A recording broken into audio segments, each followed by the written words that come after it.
ಓಂ ವಾಂ ಮೇ ಮನಸಿ ಪ್ರತಿಷ್ಠಿತಾ ಮನೋ ಮೇ ವಾಚಿ ಪ್ರತಿಷ್ಠಿತಂ ಆದಿರಾವೀಮಯೇತಿ ವೇದಸ್ಯ ಮಹಾನಿ ಶ್ರುತಂ ಮೇ ಮಾ ಪ್ರಹಾಸೀಃ ಅನೇನಾಧೀತೇನ ಹೋರಾತ್ರಾನ್ ಸಂದಧಾಮಿ ಋತಂ ವದಿಷ್ಯಾಮಿ ಸತ್ಯಂ ವದಿಷ್ಯಾಮಿ ತನ್ಮಾಮವತು ತದ್ ಭಕ್ತಾರಮವತು ಅವತು ಮಾಂ ಅವತು ಭಕ್ತಾರಮವತು ಭಕ್ತಾರಂ.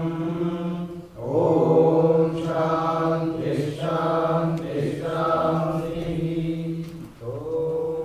ಸಹನಾವತು ಸಹ ನೌ ಭುನಕ್ತು ಸಹ ವೀರ್ಯಂ ಕರವಾವಹೈ ತೇಜಸ್ವಿನಾವಧೀತಮಸ್ತು ಮಾ ವಿದ್ವಿಷಾವಹೈ. ಓಂ ಶಾಂತಿ ಶಾಂತಿ ಶಾಂತಿ. ನಾವು ನಿನ್ನೆ ಆ 23ನೇ ಸೂಕ್ತದ 7, 8, 9 ಇದು ಮರುತಃ ಇಂದ್ರಶ್ಚ ದೇವತಾ ಅಂತ ಮರುತ್ವತಿಯ ಸೂಕ್ತ ಅಂತ ಹೇಳ್ತಕ್ಕಂಥ ಅನುಕ್ರಮಣಿಕಾಕಾರರು ಹೇಳಿರ್ತಕ್ಕಂಥದ್ದು 3 ಸೂಕ್ತಗಳು ಮರುತ್ತುಗಳು ಮತ್ತು ಇಂದ್ರ. ಮರುತ್ತುಗಳು ಅಂದರೆ ಏಕೋನ ಪಂಚಾಶತ್ ಮರುತ್ತುಗಳು ಸುಮಾರಾಗಿ ಆ ಅರ್ಥದಲ್ಲಿ. ಆದರೆ ನಾನು ನಿನ್ನೆ ಹೇಳಿದೆ ಮರುತ್ತುಗಳು ಮತ್ತು ಇಂದ್ರ ಅಂತಂದರೆ ಏಕೋನ ಪಂಚಾಶತ್ ಮರುತ್ತುಗಳು ಮತ್ತು ಅವರಿಗೆ ದೇವತ್ವವನ್ನು ಕೊಟ್ಟ ದೇವೇಂದ್ರ. ಆಮೇಲೆ ಇಂದ್ರ ವಾಯು ಮತ್ತು ಎಲ್ಲ ಮರುತ್ತುಗಳು ಅಂದರೆ ದೇವತೆಗಳು. ಆಮೇಲೆ ಇನ್ನೂ ಮುಖ್ಯವಾಗಿ ಅದೇ ಹರಿಹಿ ಅಂತ ಶಬ್ದ ಕೊಟ್ಟಿದ್ದಾರೆ. ಹರಿಹಿಂದು ವಿಷ್ಣು ಮತ್ತು ಸಮಸ್ತ ದೇವತೆಗಳು 3 ನೆಲೆಯಲ್ಲಿ ಈ ಮಂತ್ರಕ್ಕೆ ಅರ್ಥ ಮಾಡಲಿಕ್ಕೆ ಬರುತ್ತೆ. ನಾವು ಹಿಂದಿನ 2 ಮಂತ್ರವನ್ನು 3 ಮಂತ್ರಗಳಲ್ಲಿ ನಾವು ನಿನ್ನೆ ಅದನ್ನು 3 ಪರ್ವ ವಿಷ್ಣು ಪರವಾಗಿ ವಾಯು ಪರವಾಗಿ ಮತ್ತು ಇಂದ್ರ ಪರವಾಗಿ ಅದರ ಅರ್ಥಾನುಸಂಧಾನವನ್ನು ನೋಡಿದ್ದೇವೆ. 3ನೇ ಮಂತ್ರ ಅದನ್ನು ಆಚಾರ್ಯರು ಇಂದ್ರ ಪರವಾಗಿ ಅರ್ಥ ಬರೀತಾರೆ. ಅದು ಯಾಕೆ ಅಂತ ಮತ್ತೆ ಹೇಳ್ತೇನೆ. ಹತವೃತ್ರಂ ಸುದಾನವಃ ಇಂದ್ರೇಣ ಸಹಸಾ ಯುಜ ಮಾನೋ ದುಶ್ಶಂಸ ಈಶತ. ಇದರಲ್ಲಿ ತಮಾಷೆ ಏನು ಅಂದರೆ ಇದು ಕೂಡ ಮರುತ್ತುಗಳು ಮತ್ತು ಇಂದ್ರನಿಗೆ ಸಂಬಂಧಪಟ್ಟ ಸೂಕ್ತ ಅನುಕ್ರಮಣಿಕಾಕಾರರ ಪ್ರಕಾರ. ಒಂದು ವಿಷಯವನ್ನು ನಾವು ಮೊದಲು ಈ ಆಚಾರ್ಯರ ಅರ್ಥವನ್ನು ಅನುಸಂಧಾನ ಮಾಡುವಾಗ ಮೊದಲು ಒಂದು ವಿಷಯವನ್ನು ತಿಳ್ಕೋಬೇಕೇನು ಅಂದರೆ ಅನುಕ್ರಮಣಿಕಾಕಾರರು ಹೇಳಿದ್ದನ್ನು ಎಲ್ಲವನ್ನೂ ಆಚಾರ್ಯರು ಒಪ್ಪೋದಿಲ್ಲ. ಅನುಕ್ರಮಣಿಕಾದಲ್ಲಿ ಹೇಳಿರತಕ್ಕಂಥ ಋಷಿಗಳನ್ನು ಎಷ್ಟೋ ಸಂದರ್ಭದಲ್ಲಿ ಅಲ್ಲ ಅಂತ ಹೇಳ್ತಾರೆ ಆಚಾರ್ಯ, ಇದಲ್ಲೇ ಹೇಳಿದ್ದಾರೆ. ಹಾಗಾಗಿ ಅನುಕ್ರಮಣಿಕಾಕಾರರು ಶೌನಕರು ಹೇಳಿರತಕ್ಕಂಥ ಋಷಿ ಛಂದಸ್ಸು ಹಾಗೆ ಛಂದಸ್ಸು ಕೆಲವು ಛಂದಶಾಸ್ತ್ರದಲ್ಲಿ ಏನು ಮಾಧವೀಯ ಛಂದಸ್ಸು ಅವನು ಮಾಧವೀಯ ಅನುಕ್ರಮಣಿಕ ಅಂತಿದೆ. ಮಾಧವೀಯ ಅಂದರೆ ಸಾಯಣರಲ್ಲ ಮತ್ತೊಬ್ಬ ವೆಂಕಟ ಮಾಧವ ಅಂತ ವೆಂಕಟ ಮಾಧವೀಯ ವೇದಾನುಕ್ರಮಣಿಕ ಋಗ್ವೇದಾನುಕ್ರಮಣಿಕ ಅಂತಿದೆ. ಅದರಲ್ಲಿ ಅವನು ಛಂದಸ್ಸುಗಳನ್ನು ಹೇಳ್ತಾನೆ, ತಪ್ಪು ಹೇಳ್ತಾನೆ. ಅವನು ತಪ್ಪು ಹೇಳಿದ್ದನ್ನು ನಾನು ಗುರುತಿಸಿ ನಮ್ಮ ಉಪನಿಷತ್ ಚಂದ್ರಿಕಾದಲ್ಲಿ ಛಂದೋಮೀಮಾಂಸ ಅಂತ ವೈದಿಕ ಛಂದೋಮೀಮಾಂಸ ಕೊಟ್ಟಲ್ಲಿ ಹೇಗೆ ಪ್ರಾಚೀನ ಛಂದಶಾಸ್ತ್ರಕಾರರು ವೇದದ ಛಂದಸ್ಸನ್ನು ತಪ್ಪಾಗಿ ಗುರುತಿಸಿದ್ದಾರೆ ಅದನ್ನು ನಾನು ಅದರಲ್ಲೇ ತೋರಿಸಿದ್ದೆ. ಸುಮ್ಮನೆ ಏನು ಉಪಯೋಗ ಬರಲಿಲ್ಲ, ಯಾರಿಗೋದು ಯಾಕೆ ಬರೆದದ್ದು ಯಾರಿಗೂ ಏನೂ ಅರ್ಥವೇ ಆಗಲಿಲ್ಲ. ಹಾಗಾಗಿ ನಾನು ಸುಮ್ಮನೆ ಒಂದು ಬರೆದಿದ್ದೇನೆ. ಅದು ಪ್ರಾಚೀನ ಛಂದಶಾಸ್ತ್ರಕಾರರು ಎಷ್ಟು ಸರಿ ಜಾರಿ ಬೀಳ್ತಾರೆ ಅನ್ನೋದನ್ನು ತೋರಿಸಿದ್ದೆ ನಾನು ಅದನ್ನು ಇದರಲ್ಲಿ. ಹಾಗಾಗಿ ನಾವು ಇಲ್ಲಿ ಮರುತಃ ಇಂದ್ರಶ್ಚ ದೇವತಾ ಅಂತ ಅವರು ಹೇಳುವಾಗ ಮರುತ್ತುಗಳು ಅಂದರೆ ಏಕೋನ ಪಂಚಾಶತ್ ಮರುತ್ತುಗಳು. ಯಾಕೆಂದರೆ ಇದರ ಮುಂದೆ ಈಗ ನಾವು 7, 8, 9 ಆದಮೇಲೆ 10, 11, 12ಕ್ಕೆ ಅದು ವೈಶ್ವದೇವ ಮಂತ್ರ ಅಂತ ಹೇಳ್ತಾರೆ. ವಿಶ್ವೇದೇವಾ ದೇವತಾ ಅಂತ ಅಂದರೆ ಹಾಗಾದರೆ ಮರುತಃ ಅಂತಂದರೆ ದೇವತಾ ಸಾಮಾನ್ಯರಲ್ಲ. ಯಾಕಂದರೆ ಮುಂದಿನ ಸೂಕ್ತ ವಿಶ್ವೇದೇವಾ ಅಂದರೆ ಅಲ್ಲಿ ಮರುತ್ತುಗಳು ಅಂದರೆ ಏಕೋನ 49 ಜನ ಮರುತ್ತುಗಳು ಮತ್ತು ಇಂದ್ರ. ಅದನ್ನು ಆಚಾರ್ಯರು ಅದನ್ನು ಇಂದ್ರ ಅನ್ನೋದನ್ನು ಪ್ರಾಣದೇವರು ಅಂತ ಅರ್ಥ ಇಟ್ಟುಕೊಂಡಾಗ ಮರುತಃ ಅಂದರೆ ಎಲ್ಲ ದೇವತೆಗಳು ಆಗಬಹುದು. ಅದಕ್ಕೆ ಇಲ್ಲಿ ಒಂದು ಸೂಚನೆ ಕೊಡ್ತಾರೆ ಆಚಾರ್ಯರು. ಮರುತಃ ಅಂದರೆ ಏಕೋನ ಪಂಚಾಶನ್ ಮರುತ್ತುಗಳು ಮಾತ್ರ ಅಂತ. ಇಲ್ಲಿ ಯಾವ ಶಬ್ದವೂ ಇಲ್ಲ. ಇಲ್ಲಿ ಅವರ ಮರುತಃ ಅಂತಾಗಲಿ ವಿಶ್ವೇದೇವ ಅಂತಾಗಲಿ ಏನೂ ಇಲ್ಲ. ಆದರೆ ಆ ಮರುತ್ ದೇವತಾಕವಾಗಿರತಕ್ಕಂಥ ಮಂತ್ರದ ಮೂರನೇ ಇದು ಮಂತ್ರ. ಇಲ್ಲಿ ಆಚಾರ್ಯರು ಹೇಳುವಾಗ ಏನು ಹೇಳ್ತಾರೆ ಅಂದರೆ ಸುರಾಹ ಅಂತ ಸಂಬೋಧನೆ ತಗೊಂಡಿದ್ದಾರೆ. ಸುರಾಹ ಅಂತ, ಸುರಾಹ ಅಂದರೆ ಮರುತ್ತುಗಳೇ ಆಗಬೇಕಾಗಿ ಎಲ್ಲ ದೇವತೆಗಳು. ಹಾಗಾಗಿ ವಿಶ್ವೇದೇವ, ಆ ವಿಶ್ವದೇವ ಮಂತ್ರ ಮುಂದಿನದ್ದು, ಇದು ಮರುತ್ತುಗಳು ಅಂತ ಈ ವಿಭಾಗವೇ ಅಷ್ಟು ಸಮರ್ಪಕ ಅಲ್ಲ ಅಂತ. ಯಾಕೆಂದರೆ ನೋಡಿ, ಅವರು ವಿಭಾಗದಲ್ಲಿ ಇರುವ ತಪ್ಪು ನೋಡಿ, ಇಲ್ಲಿ ಸುರಾಹ ಅಂತ ತಗೊಂಡು ವಿಶ್ವದೇವತೆಗಳನ್ನು ಇಲ್ಲಿ ತಗೊಳ್ಬೋದು. ಮುಂದಿನ ಮಂತ್ರದಲ್ಲಿ ಅದು ವಿಶ್ವದೇವ ಮಂತ್ರ ಅಂತ ಹೇಳ್ತಾರೆ. ಅದರಲ್ಲಿ ವಿಶ್ವಾಂದೇವ ಅನುಭಾಮಹೆ ಮರುತಃ ಸೋಮಬೀಜ, ಅಲ್ಲಿ ಮರುತಃ ಅಂತಿದೆ. ಹಾಗಾದರೆ ಮರುತಃ ಅಂತಿದ್ದದ್ದು ವಿಶ್ವದೇವತೆಗಳ ಪರ ಆಗುವಾಗ ಇಲ್ಲಿಯೂ ಮರುತಃ ವಿಶ್ವದೇವತೆಗಳಾಗಬಹುದು. ಈ 6 ಮಂತ್ರಗಳು ಮರುತುಗಳು ವಿಶ್ವದೇವ ಇಟ್ಟುಕೊಂಡು ಕೂಡಿಸ್ಲಿಕ್ಕೆ ಬರ್ತದೆ. ಹಾಗಾಗಿ ಆ ಏನು ದೇವತಾ ವಿಭಾಗವನ್ನು ಅನುಕ್ರಮಣಿಕಾದಲ್ಲಿ ಹೇಳಿದ್ದಾರೆ ಅದು ಅಷ್ಟು ಪರ್ಫೆಕ್ಟ್ ಆಗಿಲ್ಲ, ಅದು ಅಷ್ಟು ಸಮರ್ಪಕವಾಗಿಲ್ಲ. ಹಾಗಾಗಿ ಇಲ್ಲಿ ಆಚಾರ್ಯರು ಮರುತಃ ಅಂತ ಅನ್ನುವಂಥದ್ದು ಹಿಂದಿನಿಂದ ಆವೃತ್ತಿ ಮಾಡಿಕೊಂಡ್ರೆ, ಯಾಕಂದರೆ ಇದು ಮರುತ್ತು ಮತ್ತು ಇಂದ್ರ ದೇವತೆ. ಇಲ್ಲಿ ಆಚಾರ್ಯರು ಅದನ್ನು ಸುರಾಹ ಅಂತ ಅನ್ನುವ ಶಬ್ದದಿಂದ ಬಳಸ್ತಾರೆ. ಅದು ಆದರೂ ಯಾಕೆ ಅಂತಲೇ ಮರುತ್ತುಗಳಂತ ಸಂಬೋಧನೆ ಮಾಡ್ಬೋದಿತ್ತಲ್ಲ. ಸುರಾಹ ಒಂದು ಹಿಂದೆ ಮರುತ್ತು ಶಬ್ದದಿಂದ ಸಮಸ್ತ ದೇವತೆಗಳಲ್ಲಿ ಪರಿಗ್ರಹಿಸಬಹುದು ಅನ್ನುವುದು ಸೂಚಿಸುವುದು ಒಂದು ಉದ್ದೇಶ ಆಚಾರ್ಯರದ್ದು. ಮತ್ತು ಇಲ್ಲಿ ಸಂಬೋಧನೆ ಇರುವುದು ಯಾವುದು ಹೇಳಿ, ಈ ಮಂತ್ರದಲ್ಲಿ ಹತವೃತ್ರಂ ಸುದಾನವಃ.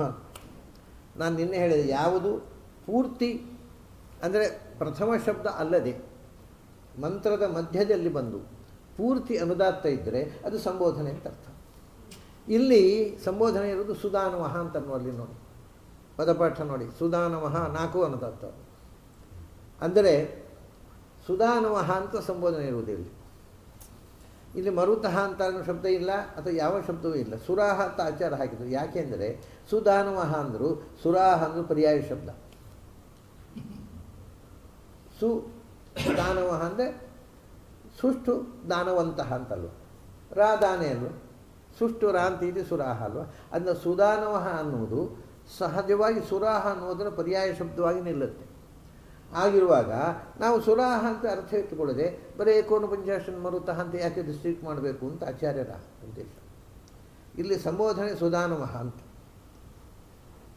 ಅದು ಹೋಗಲಿ, ಅಷ್ಟು ವಿಷಯ ಆಯಿತು. ಆದ್ದರಿಂದ ಇಲ್ಲಿ ಸಮಸ್ತ ದೇವತೆಗಳು ಮತ್ತು ಇಂದ್ರ. ಅದು ಇನ್ನೊಂದು ಕಾರಣವು ಮುಂದೆ ನಾನು ಅರ್ಥ ಹೇಳುವಾಗ ಗೊತ್ತಾಗುತ್ತೆ ನಮಗೆ. ಇಂದ್ರ ಮತ್ತು ಇಂದ್ರನ ನೇಮ್ಯರಾಗಿರತಕ್ಕಂಥ ಸಮಸ್ತತೆ ಬರೀ ಏಕೋನ ಪಂಚಾಶನ ಮರುತ್ತುಗಳಲ್ಲ. ಸುರಾಹ ಅಂದರೆ ತತ್ವಾಭಿಮಾನಿ ದೇವತೆಗಳು. ಸುರಾಹ ಅಂತ ಅನ್ನೋದಕ್ಕೆ ವಿಶೇಷವಾಗಿ ಅರ್ಥ, ನಾವು ಇಂದ್ರಿಯಗಳ ಮೂಲಕ, ಅವರು ಇಂದ್ರಿಯಗಳ ಮೂಲಕ ಸುಷ್ಟು ರಮಂತೆ, ನಾವು ಇಂದ್ರಿಯಗಳ ಮೂಲಕ ಸುಖ ದುಃಖ ಎರಡನ್ನು ಅನುಭವಿಸ್ತೇವೆ. ಅದರಿಂದ ನಾವು ಸುರರಲ್ಲ, ಅವರು ಸುರರಾಗ್ತಾರೆ. ತತ್ವಾಭಿಮಾನಿ ದೇವತೆಗಳು ಅನ್ನೋದು ಸುರಾಹ ಅನ್ನೋದರ ಮುಖ್ಯ ಅರ್ಥ. ಅವರೇ ಸುದಾನವಃ, ಇಂದ್ರಿಯಗಳ ಮೂಲಕ ನಮಗೆ ವಿಷಯದ ಅನುಭವವನ್ನು ಕೊಡುವವರು. ಅಂಥ ಇಂದ್ರನಿಂದ ಸಹಿತರಾಗಿರತಕ್ಕಂಥ, ಹಿಂದೆ ಬಂದಿದೆ, ಇಂದ್ರ ಬಂದಿದ್ದಾನೆ, ಅವನನ್ನು ಒಟ್ಟಿಗಿರುವ ದೇವತೆಗಳು ಅಂತ. ಇಂದ್ರೇಣ ಸಹಸಾ ಯುಜ ಹತ ಹೇ ಸುದಾನವಃ. ಸುದಾನವಃ ಅಂತಂದರೆ ಅದಕ್ಕೆ ಆಚಾರ್ಯರು ಅರ್ಥ ಬರೀತಾರೆ, ಅತೀವ ದಾನಶೀಲಾ ಅಂತ. ದಾನು, ದಾನ ಧಾತುವಿಗೆ ಭಾ ಧಾತುವಿಗೆ ಭಾನುಹು ಅಂತ ರೂಪಾಗುತ್ತೆ ಅಲ್ವಾ. ಭಾತೀತಿ ಭಾನುಹು, ದದಾತೀತಿ ದಾನುಹು.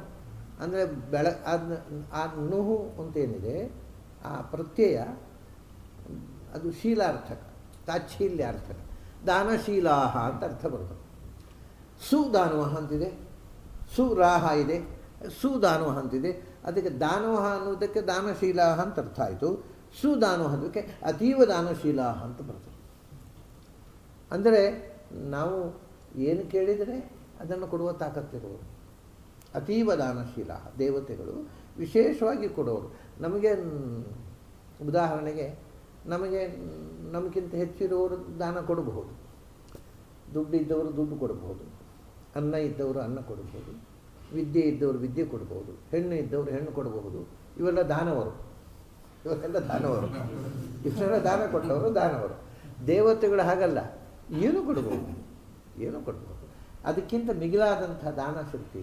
ಅಂದರೆ ನಮಗೆ ಜ್ಞಾನ ಕೊಡೋದಿದ್ದರೂ ಆ ಜ್ಞಾನ ಕೊಡ್ತಕ್ಕಂಥ ದೇವತೆಗಳೇ ಕೊಡೋದು. ಅನ್ನ ಕೊಟ್ಟರು ಅವನಿಗೆ ಅನ್ನ ಕೊಟ್ಟ ದೇವತೆಗಳ ಮೂಲಕ. ಅದರಿಂದ ಅವರು ಬರೀ ದಾನವ ಅಲ್ಲ, ಸುದಾನವ. ಅದನ್ನೇ ಸಂಬೋಧನೆಯಾಗಿ ಶ್ರೇಷ್ಠವಾದ ದಾನವನ್ನು ಕೊಡ್ತಕ್ಕಂಥ ಜ್ಞಾನ, ಮುಖ್ಯವಾಗಿ ಶ್ರೇಷ್ಠ ಧ್ಯಾನ ಅಂದರೆ ಜ್ಞಾನ ಮತ್ತು ಆನಂದ. ಅಂದರೆ ಅತೀವ ಅಂತ ಕೊಂಡ್ರು. ಅತೀವ ಅಂದರೆ ಅತ್ಯಂತ ಶ್ರೇಷ್ಠವಾದ್ದು ಅಂತ ಅರ್ಥ. ಅತ್ಯಂತ ಶ್ರೇಷ್ಠವಾದ ಎರಡೇ, ಒಂದು ಜ್ಞಾನ ಮತ್ತು ಒಂದು ಸುಖ. ಅಂದರೆ ಸುಖ ಅಂತಲೇ ಅರ್ಥವೂ ಇದೆ. ಸುದಾನವಾದ ಸುಖ ಕೊಡುವವರು, ಸುಖ ಜ್ಞಾನದ ಮೂಲಕ ಬರುವುದು, ಅದರಿಂದ ಜ್ಞಾನಾನಂದಗಳನ್ನು ಕೊಡುವರು ಅಂತ ಆಯಿತು. ಮೂಲಭೂತವಾಗಿ ಏನಾಯಿತು, ಭಗವತ್ ಪ್ರಜ್ಞೆಯನ್ನು ಕೊಟ್ಟು, ಭಗವಂತನ ಅರಿವನ್ನು ಕೊಟ್ಟು ನಮಗೆ ಅದರ ಮೂಲಕ ಜ್ಞಾನಾನಂದವನ್ನು ಹೆಚ್ಚಿಸುವರು. ಅಂತಹ ದೇವತೆಗಳನ್ನು ಕುರಿತು ಪ್ರಾರ್ಥನೆ ಮಾಡ್ತಾರೆ ಅವರು. ಇಂದ್ರೇಣ ಸಹಸಾ ಯುಜ, ನೀವು ಇಂದ್ರನ ಜತೆಗೆ. ಇಂದ್ರೇಣ ಯುಜ, ಯುಜ ಅಂದರೆ ಜತೆಗಿರುವ ಅಂತ ಅರ್ಥ. ಯುನಕ್ತೀತಿ ಯುಜ, ಜತೆಗಾರನಾಗಿರುವ ಇಂದ್ರನಿಂದ, ಅಂದರೆ ಇಂದ್ರನ ಜತೆಗಾರನಾಗಿದ್ದಾಗ ಇಂದ್ರನ ಜತೆಗೆ. ಎಂಥ ಇಂದ್ರ? ಸಹಸ.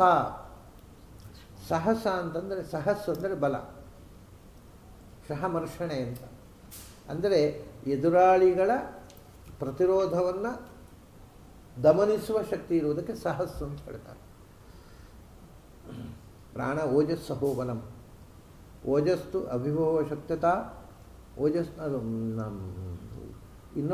ಇನ್ನೊಬ್ಬರ ಪರಾಕ್ರಮವನ್ನು ದಮನಿಸುವ ಶಕ್ತಿ ಇರುವಂಥದ್ದು, ಅದು ಸಹ. ಅದರಿಂದ ಸಹಸ ಅಂದರೆ ಬಲ ಸ್ವರೂಪನಾದವ ಮತ್ತು ಬಲಾಭಿಮಾನಿಯೂ ಹೌದು ಇಂದ್ರ. ಅವನು ಬಲಾಭಿಮಾನಿ, ಬಲಸ್ವರೂಪನಾಗಿರ್ತಕ್ಕಂಥ, ಬಲಾಭಿಮಾನಿಯಾಗಿರ್ತಕ್ಕಂಥ ಇಂದ್ರ ನಿಮ್ಮ ಜೊತೆಗಿದ್ದಾಗ, ಅಂದರೆ ಇಂದ್ರನ ಜೊತೆಗೆ ನೀವು ಏನು ಮಾಡಬೇಕು? ವೃತ್ರಂ ಹತ, ವೃತ್ರನನ್ನು ಸಂಹಾರ ಮಾಡಿ ಅಂತ. ಅಂದರೆ ವೃತ್ರನ ಸಂಹಾರ ಇಂದ್ರ ಯಾವತ್ತೋ ಮಾಡಿಯಾಗಿದೆ. ಅವಾಗ ಅವನು ಒಂದೇನು ಅಂದರೆ ಅವ್ರನ್ನ ಸಂಹಾರ ಮಾಡಲಿಕ್ಕೆ ಇವರು 49 ಜನ ಮರುತ್ತಗಳು ಬೇಡ, ಒಂದು ಅವ್ರನ್ನ ಕಟ್ಕೊಂಡು ಸಂಹಾರ ಮಾಡಿ ವೃತ್ತನ ಕೊಂದಾಗಿದೆ, ಈಗ ಪುನಃ ವೃತ್ತನ ಕೊಲ್ಲಿ ಅಂತ. ಅದಕ್ಕೆ ಆಚಾರ್ಯರಿಗಿಂತ ಮುಂಚೆ ವ್ಯಾಖ್ಯಾನ ಮಾಡಿದವರೆಲ್ಲ ವೃತ್ರಂ ಅನ್ನುವುದನ್ನು ಜನರಲೈಸ್ ಮಾಡಿ ಶತ್ರುಂ ಹತ ಅಂತ, ಶತ್ರುವನ್ನು ಸಂಹಾರ ಮಾಡಿ, ನಮಗೆ ಆಗದೇ ಇದ್ದ ಶತ್ರುಗಳನ್ನು ಸಂಹಾರ ಮಾಡಿ ಅಂತ ಹೀಗೆ ಅರ್ಥ ಬರೀತಾರೆ. ಅದೇ ಏಕು ಮರುತ್ತುಗಳು ಮತ್ತು ಇಂದ್ರ ಸೇರಿ ನಮ್ಮ ಶತ್ರುಗಳನ್ನು ಸಂಹಾರ ಮಾಡಿ, ನಮ್ಮ ಅಂತೂ ಇಲ್ಲ ಅಲ್ಲಿ, ಶತ್ರುವನ್ನು ಸಂಹಾರ ಮಾಡಿ ಅಂತ. ಆದರೆ ಆಚಾರ್ಯರು ಹೇಳ್ತಾರೆ, ಶತ್ರು ಅಂದರೆ ಯಾರು? ಅದು ವ್ಯಕ್ತಿನಿಷ್ಠ ಅಲ್ಲ. ಶತ್ರುವನ್ನು ಸಂಹಾರ ಮಾಡಿ, ನಮಗೆ ಆಗದೇ ಇದ್ದವರು ಯಾರೋ ಇದ್ದಾರೆ ಅವರನ್ನು ಸಂಹಾರ ಮಾಡಿ ಅಂತ ಅರ್ಥ ಅಲ್ಲ. ವೃತ್ರ ಅಂದರೆ ಶಬ್ದದ ಅರ್ಥ ಏನು? ವೃಣೋತೀತಿ ವೃತ್ರ, ಯಾವುದು ನಮ್ಮನ್ನು ಆವರಿಸಿ ನಮಗೆ ತೊಂದರೆ ಕೊಡುತ್ತೋ ಅದು. ಅಂದರೆ ನಮ್ಮನ್ನು ಆವರಿಸಿ ತೊಂದರೆ ಕೊಡೋದು ಅವಿದ್ಯಾಯ ಮಂತರೇ ವರ್ತಮಾನ, ನಮ್ಮ ಸುತ್ತ ನಮಗೆ ಆವರಣವಾಗಿರೋದು ಅಜ್ಞಾನ. ಅದನ್ನು ನಮ್ಮ ಶತ್ರು ಅಂತಂದರೆ, ನಮ್ಮ ವೃತ್ರ ಅಂತಂದರೆ ನಮ್ಮ ಅಜ್ಞಾನ. ಅದು ಅಜ್ಞಾನವನ್ನು ನಾಶ ಮಾಡಿ. ಯಾಕೆ ನೀವು ಸುಧಾನವಃ ಜ್ಞಾನ ಕೊಡುವವರು, ನೀವು ನಮ್ಮ ಅಜ್ಞಾನವನ್ನು ನಾಶ ಮಾಡಿ ಅಂತ ಅರ್ಥ. ಅಂದರೆ ಸ್ಪೆಸಿಫಿಕ್ಕಾಗಿ ಆ ಮಂತ್ರದ ಒಂದು ವಿಶಿಷ್ಟ ಅರ್ಥವನ್ನು ಆಚಾರ್ಯ ಮಾತ್ರ ಕೊಡ್ತಾರೆ, ಉಳಿದವರು ಯಾರು ಆ ರೀತಿಯ ಪ್ರಯತ್ನ. ಹತ ಅಂದರೆ ಸಂಹರಿಸಿರಿ, ನಾಶ ಮಾಡಿರಿ. ಯಾರನ್ನು? ನಮ್ಮ ಶತ್ರುವನ್ನು. ಶತ್ರು ಅಂದರೆ ಅಜ್ಞಾನ ಅಂತ ಸಾಮಾನ್ಯವಾಗಿ ಅರ್ಥ. ಅಜ್ಞಾನ ಅಂತ ಹೇಳುವಾಗ ಮುಖ್ಯ ನಾವು ಪ್ರಾರ್ಥನೆಯನ್ನು ಮಾಡಬೇಕು. ನಮ್ಮ ಅಜ್ಞಾನವನ್ನಲ್ಲದೆ ಊರಿನವರಿಗೆಲ್ಲ ಒಳ್ಳೆಯ ಬುದ್ಧಿ ಕೊಡಿ, ನನಗೆ ಕೊಡದೇ ಇದ್ದರೆ ಅಡ್ಡಿಲ್ಲ ಅಂತ ಹೇಳೋದು. ಹಾಗಾದ್ರೆ ಅದರಿಂದ ಅಜ್ಞಾನ ಅಂದರೆ ಮುಖ್ಯತಃ ನಮ್ಮ. ಅದಕ್ಕೆ ಹೇಳ್ತಾರೆ ಆಚಾರ್ಯರು, ಮದಜ್ಞಾನಂ ಹತಾತೀವ. ಅವರು ಪ್ರಾರ್ಥನೆ ಮಾಡ್ತಾ ಇರುವುದು ಮದಜ್ಞಾನಂ. ಮತ್ತು ಅಂದರೆ ಅಸ್ಮದಜ್ಞಾನಂ ಅಂತ ಅರ್ಥ. ಅಲ್ಲಿ ಬಹುವಚನ ಇದೆ. ಪ್ರತಿಯೊಬ್ಬರೂ ಅಲ್ಲಿ ಮದಜ್ಞಾನಂ ಹತ ಅಂತ ಹೇಳಿ ಪ್ರಾರ್ಥನೆ ಮಾಡುವಾಗ ಎರಡು ವಿಷಯ. ಅಲ್ಲಿ ಹತ ನಾಶ ಮಾಡಿರಿ, ಅಜ್ಞಾನ ಅಂತಿದೆ. ಇದನ್ನು ಸಮಷ್ಟಿಯಾಗಿ ಯಜ್ಞದಲ್ಲಿ ಪ್ರಯೋಗ ಮಾಡುವಾಗ ಎಲ್ಲರೂ ಋಷಿಗಳಿದ್ದು ಅಜ್ಞಾನ. ಒಬ್ಬ ಸಾಧಕ ಇದನ್ನು ತನ್ನ ವೈಯಕ್ತಿಕವಾಗಿ ಹೇಳುವಾಗ ನನ್ನ ಅಜ್ಞಾನ ಅಷ್ಟೇ ಆಗುತ್ತೆ. ಹತ ಮದಜ್ಞಾನಂ, ನನ್ನ ಅಜ್ಞಾನವನ್ನು ನಾಶ ಮಾಡಿರಿ ಅಂತ. ವೃತ್ರ ಅಂದರೆ ಅಜ್ಞಾನ, ಅಜ್ಞಾನ ಅಂದರೆ ವಿಶೇಷತಃ ನನ್ನ ಅಜ್ಞಾನ. ಅದರಿಂದ ಹತವೃತ್ರಂ ಸುದಾನವಃ ಇಂದ್ರೇಣ ಸಹಸಾ ಯುಜ. ಆಮೇಲೆ ಇದಾಯಿತು, ಇಂದ್ರನು ನೀವು ಸೇರಿ ನನ್ನ ಅಜ್ಞಾನವನ್ನು ಪರಿಹಾರ ಮಾಡಿ.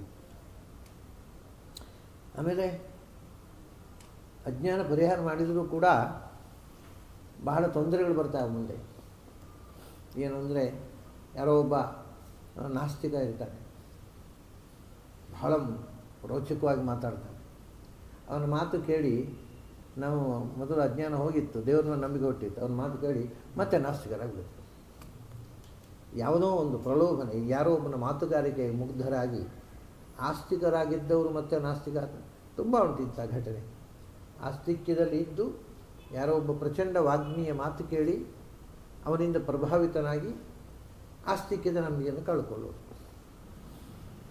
ಅದಕ್ಕೆ ಮಾನೋ ದುಶ್ಶಂಸಃ ಈಶತ. ದುಶ್ಶಂಸಃ ಅಂದರೆ ದುಷ್ಟವಾದ ಶಂಸನ, ಕೆಟ್ಟ ಮಾತುಗಳು. ಯಾವುದು ನಮ್ಮ ಆಸ್ತಿಕ್ಯವನ್ನು, ನಮ್ಮ ನಂಬಿಕೆಯನ್ನು, ನಮ್ಮ ಅಜ್ಞಾನವನ್ನು ಮತ್ತೆ ಬರೋದು ಅಂದರೆ ತಡೆದಿದ್ದು, ಅದನ್ನು ಮತ್ತೆ ನಮಗೆ ಅಜ್ಞಾನ ಬರುವಂತೆ ಮಾಡುವ ಕೆಟ್ಟ ಮಾತು. ಕೆಟ್ಟ ಮಾತುಗಳನ್ನು ಕೇಳಿ ಮತ್ತೆ ನಾವು ಅಜ್ಞಾನಕ್ಕೆ ಒಳಗಾಗುವುದು ಒಂದು. ಇನ್ನೊಂದು ದುಶ್ಶಂಸಃ, ಕೆಟ್ಟ ಮಾತನಾಡುವವನು.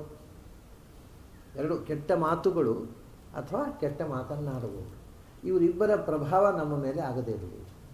ನಾವೇನೋ ಒಂದು ದಾರಿ ಹಿಡಿದಿದ್ದೇವೆ, ಇನ್ಯಾರೋ ಬಂದು ನಮ್ಮ ಪುರ ಬುದ್ಧಿಗಿಡಿಸೋದು ಬೇಡ, ಏನೋ ಅವನು ಮಾತಿನ ಮೋಡಿಯಿಂದ. ಯಾಕೆಂದರೆ ಅವ್ರು ದುಶ್ಶಂಸರವರು, ಅವ್ರ ಹೆಸರೇ ಚಾರುವಾಕು. ಮಾತಿನ ಮೋಡಿಯಿಂದ ನಮ್ಮನ್ನು ಮರಳುಗೊಳಿಸುವವರೇ ಚಾರುವಾಕ. ಚಾರುವಾಕಸ್ಯ ನವಾಕ್ ಚಾರುವಿ ಅಂತ ವಾದರಾಜರ ಯುಕ್ತಿಮಲ್ಲಿಕೆಯ ಶ್ಲೋಕ. ನೀನು ಚಾರುವಾಕ ಆದರೂ ನಿನ್ನ ಮಾತು ಚೆನ್ನಾಗಿಲ್ಲಪ್ಪ ಅನ್ಸುತ್ತೆ. ಚಾರುವಾಕಸ್ಯ ನವಾಕ್ ಚಾರುವಿ ಅಂದ. ಚಾರುವಾಕ್, ವಾಕಃ ಅಂದರೆ ವಚನಂ. ಚಾರುಹು ವಾಕಃ ವಚನಮೇಷಾಂತೆ ಚಾರುವಾಕಾಹ. ಚಾರುವಾಕ ಏವ ಚಾರುವಾಕಾಹ ಅಂದರೆ ಮಾತಿನಿಂದ ಮರಳುಗೊಳಿಸುವವರು ಅಂತ ಹೇಳಿದಾಗಲ್ಲ, ಹೌದಪ್ಪ ಅವ್ರು ಹೇಳಿದ್ದೇ ಕರೆಕ್ಟು, ಈ ವೈದಿಕರು ನಂಬಲಿಕ್ಕಾಗಲ್ಲ, ಅವರೇ ಕರೆಕ್ಟು ಅಂತ ಕಾಣುತ್ತೆ ಕೇಳೋಣ. ಚಾರುವಾಕಾಹ ಅದನ್ನೇ ಹೇಳೋದು ದುಶ್ಶಂಸಃ ಅಂತ. ಅದು ಚಂದ ಕಾಣುತ್ತದೆ, ಚಂದ ಕಾಣುವ ಕೆಟ್ಟ ಮಾತು. ಯಾವಾಗಲೂ ಕೆಟ್ಟದ್ದು ಬಹಳ ಬೇಗ ಚಂದ ಕಾಣ್ತದೆ. ಅಲ್ಲ, ನಮಗೆ ಒಳ್ಳೆಯದು ಆಕರ್ಷಣೆ ಮಾಡೋದಕ್ಕಿಂತ ಬೇಗ ಕೆಟ್ಟದ್ದಲ್ಲ ನಮ್ಮನ್ನು ಆಕರ್ಷಣೆ ಮಾಡೋದು. ಒಳ್ಳೆಯ ವಿಷಯ ಆಯ್ತು. ಈ ಚಟಗಳು, ದುಶ್ಚಟಗಳು ಅದು ಬೇಗ ಆಕರ್ಷಣೆ ಮಾಡ್ತವೆ. ಒಬ್ಬ ಅಧ್ಯಾಪಕ ಅವನು ಒಳ್ಳೆಯ ಪಾಠ ಮಾಡ್ತಾಯಿದ್ರು, ಅವನ ವಿದ್ಯಾರ್ಥಿಗಳು ಅವನ ಪಾಠವನ್ನು ತೆಗೆದುಕೊಳ್ಳದೇ ಇರ್ಬೋದು. ಆದರೆ ಆ ಅಧ್ಯಾಪಕನ ಸಿಗರೇಟ್ ಸೇತಾನೆ ಅಂದರೆ ನಮ್ಮ ಮೇಷ್ಟ್ರು ಸಿಗರೇಟ್ ಸೇತಾರಯ್ಯ, ನಾನು ಸೇರ್ತೇನೆ ಅಂತ ಸೇರಿಬಿಡ್ತಾನೆ. ಅಂದರೆ ಪಾಠವನ್ನು ಮರಿತಾನೆ, ಸಿಗರೇಟ್ ಸೇದನ್ನು ತಗೋತಾನೆ, ಅಧ್ಯಾಪಕನಲ್ಲಿರೋ ಒಳ್ಳೆಯ ಅಂಶವನ್ನು ಬಿಟ್ಟುಬಿಡ್ತಾನೆ. ಅವನು ಕೆಟ್ಟ ಹಾಗೆ. ಅದರಿಂದ ನಮಗೆ ಕೆಟ್ಟದ್ದು ಬೇಗ ನಮ್ಮನ್ನು ಸೆಳೆಯುತ್ತದೆ. ಸಹಜ ಗುಣತ್ರಯದಲ್ಲಿ ತಮೋ ಗುಣ ಅದನ್ನು ಸೆಳೆಯುವಂತೆ ಮಾಡುತ್ತೆ. ಅದರಿಂದ ದುಶ್ಶಂಸಃ ಮಾ ನಃ ಈಶತ ಅಂತ. ದುಷ್ಟವಾದ ವಚನ ಅಥವಾ ದುಷ್ಟವಾದ ವ್ಯಕ್ತಿ, ಕೆಟ್ಟದ್ದನ್ನು ಆಡುವ ಮನುಷ್ಯ ವ್ಯಕ್ತಿ, ಅಂಥವರು ನಮ್ಮ ಮೇಲೆ ಆಳುವುದು, ನಮ್ಮ ಮೇಲೆ ಸವಾರಿ ಮಾಡದೇ ಇರಲಿ, ಅದು ನಮ್ಮ ಮೇಲೆ ಪ್ರಭಾವ ಮಾಡದೇ ಇರಲಿ, ನಾವು ಹಿಡಿದ ದಾರಿಯಿಂದ ಅದನ್ನು ತಪ್ಪಿಸದೇ ಇರಲಿ ಅಂತ. ಅದನ್ನು ನೋಡಿ, ಬೇರೆ ಆಚಾರ್ಯರಿಗಿಂತ ಮೊದಲು ಅರ್ಥ ಬರೆದವರೆಲ್ಲ ದುಶ್ಶಂಸಃ ಅಂತ ಅನ್ನೋದು ವೃತ್ತರನಿಗೆ ವಿಶೇಷಣ ಅಂತ ಹೇಳ್ತಾರೆ. ದುಶ್ಶಂಸಃ ನಮ್ಮ ಶತ್ರು, ಕೆಟ್ಟ ಮಾತುಗಳನ್ನಾಡಿ ನಮ್ಮನ್ನು ಮತ್ತೆ ದಾರಿ ತಪ್ಪಿಸದೇ ಇರಲಿ ಅಂತ ಆಚಾರ್ಯ ಹೇಳ್ತಾರೆ. ಶತ್ರು ಅಲ್ಲ, ಶತ್ರು ಸತ್ತ ಮೇಲೆ ಅವನ ಅಜ್ಞಾನ ನಾಶ ಆಯಿತು. ಅಲ್ಲಿ ಶತ್ರು ಅಂದರೆ ಅಜ್ಞಾನ, ಅದರಿಂದ ದುಶ್ಶಂಸ ಆಗುವುದಿಲ್ಲ. ಅದು ನಮ್ಮ ಅಜ್ಞಾನ ನಾಶ ಆದ ಮೇಲೆ ನಮ್ಮ ತಲೆ ತಿರುಗಿಸುವರಿದ್ದಾರೆ ದುಶ್ಶಂಸರು. ಅವ್ರನ್ನ ಮೇಲೆ ಅಂದ ಅರ್ಥ ಅಂದರೆ ಇದು ಹೊಸ ಆಯಾಮ ಕೊಡ್ತಾರೆ ಆಚಾರ್ಯರು. ಇಡೀ ಮಂತ್ರಗಳಿಗೆ ಆ ತನಕ ಯಾರು ಯೋಚಿಸದ ರೀತಿಯ ಒಂದು ಪ್ರತಿಯೊಂದು ಶಬ್ದಕ್ಕೂ ಅರ್ಥಪೂರ್ಣವಾದ ಔಚಿತ್ಯ ಬರುವ ರೀತಿಯ ಅರ್ಥ ಆಚಾರ್ಯ ಮಾತ್ರ ಕೊಡ್ತಾರೆ. ದುಶ್ಶಂಸಃ ಅಂದರೆ ಕೆಟ್ಟ ಮಾತು ಅಥವಾ ಕೆಟ್ಟ ಮಾತನ್ನಾಡುವವನು. ಅವನು ನಮ್ಮ ಮೇಲೆ ನಮ್ಮ ಮೇಲೆ ಪ್ರಭುತ್ವ ಅಂದರೆ ನಮ್ಮ ಮೇಲೆ ನಮ್ಮನ್ನು ನಿಯಂತ್ರಿಸುವುದು. ನಾವು ಅಂಥ ಕೆಟ್ಟ ಮಾತುಗಳ ನಿಯಂತ್ರಣಕ್ಕೆ ಒಳಗಾಗದೇ ಇರೋಣ. ಕೆಟ್ಟ ಮಾತನ್ನಾಡುವವರ ಮಾತಿನ ಮೋಡಿಗೆ ಒಳಗಾಗದೇ ಇರೋಣ. ಅದು ಅಜ್ಞಾನ ಹೋದ ಮೇಲೂ ಅರ್ಧಕ್ಕೆ ಅಪಾಯ. ಇದು ಮೊದಲು ಅಜ್ಞಾನ ಹೋಗಬೇಕು ಅಂತ ದೇವತೆಗಳ ಹತ್ರ ಪ್ರಾರ್ಥನೆ ಮಾಡಿ, ಅಜ್ಞಾನ ಹೋದ ಮೇಲೆ ಕೂಡ ಬರುವಂತೆ ಮಾಡುವುದಿಲ್ಲ ದುಷ್ಟಶಕ್ತಿ. ಈಗ ಒಳ್ಳೆಯ ದೃಷ್ಟಾಂತ ಅಂದರೆ ನಾನು ಯಾವಾಗ ಹೇಳ್ತೇನೆ, ರಾಹುಲ ಸಾಂಕೃತ್ಯಾಯ ದೊಡ್ಡ ವೇದ ವಿದ್ವಾಂಸ, ಸಂಸ್ಕೃತದಲ್ಲಿ 4 ವೇದಗಳನ್ನು ಸಂಸ್ಕೃತದಲ್ಲಿ ಚೆನ್ನಾಗಿ ಅಧ್ಯಯನ ಮಾಡಿದಂಥ ಮಹಾನ್ ವಿದ್ವಾಂಸ. ಅವನು ಎಲ್ಲ ಓದಿ 4 ವೇದಗಳ ಅಧ್ಯಯನ ಮಾಡಿ ಒಳ್ಳೆಯ ವೈದಿಕ ವೃತ್ತಿಯಿಂದ ಇದ್ದವನು. ಇದ್ದಕ್ಕಿದ್ದ ಹಾಗೆ ಇವನೇ ಹೊಳಿತು ಈ ವೇದ ಮಂತ್ರಗಳೆಲ್ಲ ಹೊಟ್ಟೆಪಾಡಿಗಾಗಿ ಪುರೋಹಿತ ಶಾಹಿಯವರು ಮಾಡಿದ್ದು ಅಂತ ಹೇಳಿಬಿಟ್ಟು ಅವನು ಒಳ್ಳೆಯ ನೋಡಿ ದುಶ್ಶಂಸ ಆಗಿಬಿಟ್ಟ. ಅವನು ನಂಬಿಕೆ ಕಳ್ಕೊಂಡ್ಬಿಟ್ಟ, ನಾಸ್ತಿಕ ಆದ. ಕೊನೆಗೆ ಅವನಿಗೆ ತಾನು ಪಶ್ಚಾತ್ತಾಪ ಆಗಿರಬೇಕು. ಅವನಿಗೆ ನಾಸ್ತಿಕ ಆದದ್ರ ಬಗ್ಗೆ, ನಾಸ್ತಿಕ ಆದ, ಕಮ್ಯುನಿಸ್ಟ್ ಆದ, ಕಾಂಗ್ರೆಸ್ ಆದ, ಬೌದ್ಧ ಏನೇನೇನು ಬೌದ್ಧ ಧರ್ಮಕ್ಕೆ ಸೇರಿದ, ರಾಹುಲ ಸಾಂಕೃತ್ಯಾಯನ ಎಲ್ಲ ಬಿಟ್ಟು ಹಿಂದೂ ಧರ್ಮವನ್ನು ಬಿಟ್ಟು ಬೌದ್ಧ ಧರ್ಮಕ್ಕೆ ಸೇರಿದ, ಏನೇನೋ ಎಲ್ಲ ಮಾಡಿದ. ಕೊನೆಗೆ ಅವನಿಗೆ ಇದೆಲ್ಲದರ ಬಗ್ಗೆ ತುಂಬ ಪಶ್ಚಾತ್ತಾಪ ಆಗಿದೆ. ಪಶ್ಚಾತ್ತಾಪ ಆದರೆ ನಾನು ಮಾಡಿದ್ದು ಸರಿಯಲ್ಲ, ನಾನು ತಪ್ಪು ಮಾಡಿದೆ ಅಂತ ಹೇಳಲಿಕ್ಕೂ ದೇವರು ಅವಕಾಶ ಕೊಡಲಿಲ್ಲ. ಯಾಕೆಂದರೆ ಅವನು ಬಾಯಿ ಬಿದ್ದು ಕೊನೆ 6 ತಿಂಗಳು ಯಾರು ಹೋದರೂ ಅವ್ನು ನೋಡೋದು ಅಳೋದು ಅಷ್ಟೇ. Simply VP. ಅಳ್ತಾ ಇದ್ದ. ಆ ಅಳುವಿನಲ್ಲಿ ಅವನ ಕನ್ಫೆಷನ್ ಅಷ್ಟೇ, ಮಾತಿಲ್ಲ. ಇದು ನೀವು ಸ್ವಲ್ಪ ಗಮನಿಸಿದರೆ ವಿವೇಕಾನಂದರ ಜೀವನದಲ್ಲೂ ಈ ಥರ ಕಾಣ್ತೇವೆ ನಾವು. ಅವರು ರಾಮಕೃಷ್ಣ ಮಿಷನ್ ಅವರು ಹೇಳೋಲ್ಲ, ಯಾಕೆಂದರೆ ಅವ್ರು ಹೇಳಲಿಕ್ಕೆ ಆಗೋಲ್ಲ ಅವರಿಗೆ. ವಿವೇಕಾನಂದರ ಕೊನೆಯ ಸ್ಟೇಟ್ಮೆಂಟ್ ಏನು ಗೊತ್ತಾ? ಅವರು ಇಡೀ ಜೀವಮಾನ ಉಗ್ರವಾದ ಅದ್ವೈತವನ್ನು ಪ್ರತಿಪಾದನೆ ಮಾಡಿದರು. ರಾಮಕೃಷ್ಣ ಪರಮಹಂಸರು ಮಾಡಿಲ್ಲ ಅದ್ವೈತವನ್ನು, ಇವರು ಉಗ್ರವಾದ ಅದ್ವೈತವನ್ನು ಪ್ರತಿಪಾದನೆ ಮಾಡಿದರು. ಅಂದರೆ ಅದ್ವೈತವನ್ನು ಖಂಡನೆ ಮಾಡಿ ಉಗ್ರವಾಗಿ ಅದ್ವೈತವನ್ನು ಪ್ರತಿಪಾದನೆ ಮಾಡಿದರು. ಸಾಯೋ ಕಾಲದಲ್ಲಿ ಅವರು ಏನು ಅಂದರೆ, ನಾನು ಇಷ್ಟು ದಿವಸವೂ ಜನಕ್ಕೆ ನಿಜವಾದ ಸತ್ಯವನ್ನು ಹೇಳಲಿಕ್ಕೆ ನನ್ನಿಂದ ಆಗದೇ ಹೋಯಿತು ಅಂತ ಪಶ್ಚಾತ್ತಾಪಟ್ಟು ಸತ್ತಿದ್ದಾರೆ. ಅವ್ರ ಕೊನೆಯ ಕನ್ಫೆಷನ್ ಏನಂದರೆ, ನಾನು ಸತ್ಯ ಹೇಳಲೇ ಇಲ್ಲ, ಸತ್ಯ ಹೇಳಲಿಕ್ಕೆ ಆಗಲಿಲ್ಲ ನನಗೆ, ನಾನು ಏನು ಹೇಳಬೇಕು ಅದನ್ನು ಹೇಳಲಿಕ್ಕೆ ಆಗದೇ ಹೋದೆ, ನಾನು ದಾರಿ ತಪ್ಪಿ ಹೋಯಿತು, ಸತ್ಯ ಹೇಳಲಿಕ್ಕೆ ಆಗಲಿಲ್ಲ ಅಂತ. ಹಾಗಾಗಿ ಯಾವುದೋ ಒಂದು ಕ್ಷಣದಲ್ಲಿ ಅವರಿಗೆ ತಾವು ಮಾಡಿದ್ದು ತಪ್ಪು ಅಂತ ರಿಯಲೈಸ್ ಆಗುತ್ತೆ. ಅವಾಗ ಕಾಲ ಮಿಂಚಿರುತ್ತೆ, ಏನು ಮಾಡಲಿಕ್ಕಾಗಲ್ಲ. ಅದನ್ನು ಹೇಳೋದವರು ನೋಡಿ. 2 ವರದ ದುಶ್ಶಂಸ ಇದೆ. ಈಗ ವೇದವನ್ನು ಒಪ್ಪುವವರು ದಾರಿ ತಪ್ಪಿಸುವುದು, ದುಶ್ಶಂಸರು ವೇದವನ್ನು ಒಪ್ಪುವವರೇ, ವೇದ ಪ್ರಾಮಾಣ್ಯವಾದಿಗಳೇ ವೇದದಿಂದಲೇ ಅವೈದಿಕವಾದ ಅರ್ಥವನ್ನು ಹೊರಡಿಸಿ ದಾರಿ ತಪ್ಪಿಸುವುದು. ಆಮೇಲೆ ವೇದವನ್ನು ನಂಬದ ನಾಸ್ತಿಕರು ದುಶ್ಶಂಸರು ಇರುವರು. ಅದು 2 ವಿಧ ದುಶ್ಶಂಸರು. ನಮಗೆ ಜ್ಞಾನ ಬಂದ ಮೇಲೆ ತೊಂದರೆ ಕೊಡುವವರು. ಬಹಳ ಅಂದರೆ ನಮ್ಮ ಜೀವನದಲ್ಲಿ ಜ್ಞಾನಕ್ಕೆ ಇರತಕ್ಕ ಅಪಾಯಗಳನ್ನು ಬಹಳ ಸೂಕ್ಷ್ಮವಾಗಿ ಗುರುತಿಸಿದಂಥ ಮಂತ್ರ ಇದು. ನಮಗೆ ಯಥಾರ್ಥ ಜ್ಞಾನ ಬಂತು ಅಂದರೆ ಅಪರೋಕ್ಷ ಜ್ಞಾನ ಅಲ್ಲ, ಸತ್ಯವನ್ನೇ ಸತ್ಯ ಅಂತ ತಿಳ್ಕೊಂಡೆವು ಅಷ್ಟೇ. ಅದು ಸತ್ಯ ಅಲ್ವೇ ಅಲ್ಲ ಅಂತ ಯಾರೊಬ್ಬರು ಹೇಳಿದರು, ಗೊಂದಲ. ಅದು ದುಶ್ಶಂಸ. ಅದನ್ನು ಯಾರು ಹೇಳ್ಬೋದು? ವೈದಿಕರು ಹೇಳ್ಬೋದು. ಯಾಕೆಂದರೆ ವೈದಿಕರೇ ನಿಮ್ಮ ದಾರಿ ತಪ್ಪಿಸ್ಬೋದು ಸತ್ಯದ ದಾರಿಯಿಂದ, ಅಥವಾ ವೈದಿಕರು. ಒಂದು ದುಶ್ಶಂಸ. ಅದನ್ನು ಆಚಾರ್ಯರು ಹೇಳ್ತಾರೆ ನೋಡಿ. ಆಚಾರ್ಯರ ವ್ಯಾಖ್ಯಾನ: ಸಹಸಾ ಬಲರೂಪೇಣ ಶಕ್ರೇಣ ಸಹಿತ ಸುರಾಹ. ಸಾಹಸ ಅನ್ನೋದಕ್ಕೆ ಅರ್ಥ ಬಲರೂಪೇಣ ಅಂತ. ಬಲರೂಪೇಣ ಅಂದರೆ ತಾನು ಬಲಸ್ವರೂಪ ಮತ್ತು ಬಲಂ ರೂಪಯತಿ, ನಮಗೆ ಬಲವನ್ನು ಕೊಡತಕ್ಕವ ಬಲಾಭಿಮಾನಿ. ಇಂದ್ರ ಬಲಾಭಿಮಾನಿ ದೇವತೆ, ಹೌದು, ಅವನು ಬಲಾಭಿಮಾನಿ. 2 ವಿಧ. ನಮಗೆ ಕರ್ಮದಲ್ಲಿ ಬಲ ಕೊಡ್ತಕ್ಕವನು ಅವನು, ಮನಸ್ಸಿನಲ್ಲಿ ಬಲ ಕೊಡ್ತಕ್ಕವನು ಅವನು. ಅದರಿಂದ ಶಕ್ರ ಅಂತ ಬಳಸಿದರು. ಹಿಂದೆ ಬಹಳ ತಮಾಷೆ ಏನು ಅಂದರೆ, ಇಂದ್ರ ಅನ್ನೋ ಶಬ್ದಕ್ಕೆ 3 ಅರ್ಥ ಮಾಡಬೇಕು ಅಂತ ಸೂಚಿಸಿ ಹರಿಹಿ ಅಂತ ಶಬ್ದವನ್ನು ಬಳಸುವವರು ಆಚಾರ್ಯರು. ಇಂದ್ರ ಅಂದರೆ ಹರಿ ಅಂತ ಹೇಳಿದ. ಇನ್ನು ಹರಿ ಅಂದರೆ ಹರಿ ಇತಿ ವಿಷ್ಣು, ಹರಿ ಇತಿ ವಾಯು, ಹರಿ ಇತಿ ಇಂದ್ರ, 3 ಅರ್ಥವನ್ನು ಬರುವಂತೆ ಶಬ್ದ ಕೊಟ್ಟವರು. ಇಲ್ಲಿ ಇಂದ್ರೇಣ ಅನ್ನೋದಕ್ಕೆ ಶಕ್ರೇಣ ಅಂತ ಬರ್ತದೆ. ಅಂದರೆ ಇಲ್ಲಿ ಶಕ್ರ ಶಬ್ದಕ್ಕೂ ಅನೇಕ ಅರ್ಥ ಇದೆ, ಅದು ಬೇರೆ. ಬಲ ಅಂತ ಅನ್ನೋದನ್ನು ಇರೋದರಿಂದ ಸಹಸ ಅಂತ, ಬಲರೂಪ ಅಂತ ಬಂತಲ್ವ, ಆ ಬಲರೂಪನಾದಿಂದ ಅಂತ ಹೇಳುವಾಗ ಅದನ್ನು ಬೇಕು ಅಂತ ಶಕ್ರೇಣ ಅಂತ ಶಬ್ದ ಬಳಸಿದ್ರು ಆಚಾರ್ಯ. ಇಂದ್ರನಿಗೆ ಶಕ್ರ ಅಂತ ಯಾಕೆ ಹೆಸರು ಅಂದರೆ ಬಲರೂಪನಾದ್ದರಿಂದ, ಶಕ್ತಿ ರೂಪತ್ವಾದ ಶಕ್ರ ಅಂತ. ಅದರಿಂದ ಸಹಸ ಅನ್ನೋದರಿಂದ ಶಕ್ರ ಶಬ್ದ ಅರ್ಥ ಸೂಚಿತ ಆಯಿತು ನೋಡಿ. ಅದಕ್ಕೆ ಅದೇ ಶಬ್ದವನ್ನು ಬಳಸಿದ್ರು ಆಚಾರ್ಯರು, ಸಹಸ ಬಲರೂಪೇಣ ಶಕ್ರೇಣ ಅಂತ. ಅದು ಶಕ್ತಿ ಶಕ್ರ ಅಂತ ಅನ್ನೋದಕ್ಕೆ ಶಕ್ನೋತೀತಿ ಶಕ್ರ ಅಂತ, ಅವನು ಬಲಸ್ವರೂಪ ಅಂತ ಅನ್ನೋದೇ, ಶಕ್ತಿ ರೂಪ ಅಂತ ಅನ್ನೋದೇ ಅರ್ಥ. ಹಾಗಾಗಿ ಬಲರುವ ಸಾಹಸ ಅಂತ ಅನ್ನೋ ವಿಶೇಷದಿಂದ ಸೂಚಿತವಾದಂತಹ ಶಬ್ದ ನಾಮ ಶಕ್ರ. ಅದಕ್ಕೆ ಇಂದ್ರೇಣ ಅನ್ನೋದಕ್ಕೆ ಶಕ್ರೇಣ ಅಂತ ಅರ್ಥ ಬರೆದರು. ಆಮೇಲೆ ಯುಜ ಅನ್ನೋದಕ್ಕೆ ಸಹಿತಾಹ ಅಂತ ಕೊಟ್ಟರು. ಯುಜ ಅಂದರೆ ಇಂದ್ರೇಣ ಯುಜ ಅಂದರೆ ಯುಜ ಅಂದರೆ ಯುಕ್ತೇನ ಸತಾ, ಇಂದ್ರನು ಯುಕ್ತನಾಗಿದ್ದಾಗ ಅಂದರೆ ಅದರ ತಾತ್ಪರ್ಯ ಅರ್ಥ ಸಹಿತಾಹ ಅಂತ. ಆಮೇಲೆ ಮರುತಃ ಅಂತ ಹಿಂದಿನ ಮಂತ್ರದಲ್ಲಿ ಬಂದಿದೆ, ಮತ್ತು ಇಲ್ಲಿ ಸುದಾನವಹ ಅಂತ ಬಂದಿದೆ. ಅದನ್ನು ಒಟ್ಟು ಮಾಡಿ ಸುರಾಹ ಅಂತ ಹೇಳ್ಬಿಟ್ಟು, ಸುರಾಹ ದೇವತೆಗಳು. ಯಾಕೆಂದರೆ ಅದು ಸುದಾನವಹ ಅನ್ನೋ ಶಬ್ದದಿಂದ ಸೂಚಿತ. ಮರುತಃ ಅಂತ ಅನ್ನೋದು ಹಿಂದೆ ಹೇಳಿ ಆಗಿದೆ, ಅದು ಇಲ್ಲಿ ಅನುವರ್ತಿ ಮಾಡಿಕೊಳ್ಬೋದು ನಾವು, ಅದೇನು ದೊಡ್ಡ ಸಂಗತಿ ಅಲ್ಲ. ಬಟ್ ಮರುತಃ ಅಂದರೆ ಏಕೋನ ಪಂಚಾಶನ್ ಮರುತುಗಳು ಮಾತ್ರ ಅಲ್ಲ ಅಂತ ತೋರಿಸುವುದಕ್ಕೋಸ್ಕರವು ಸುರಾಹ ಅನ್ನೋ ಶಬ್ದವನ್ನು ಬಳಸಿದ್ರು ಆಚಾರ್ಯ. ಸಮಸ್ತ ಮರುತುಗಳು, ಎಲ್ಲ ದೇವತೆಗಳು, ತತ್ವಾಭಿಮಾನಿ ದೇವತೆಗಳೆಲ್ಲರೂ ಮರುತ್ತಾರೆ. ಯಾಕೆಂದರೆ ಮರುತ ಅನ್ನೋದಕ್ಕೆ ಅರ್ಥ ನಾನು ಹೇಳಿದೆ, ಮ್ರಿಯಂತೆ ಏಭಿರ್ವಿನ. ಆದ್ದರಿಂದ ಅವ್ರ ತತ್ವಾಭಿಮಾನ ದೇವತೆಗಳು ನಮಗೆ ಬದುಕು ಕೊಡುವವರು.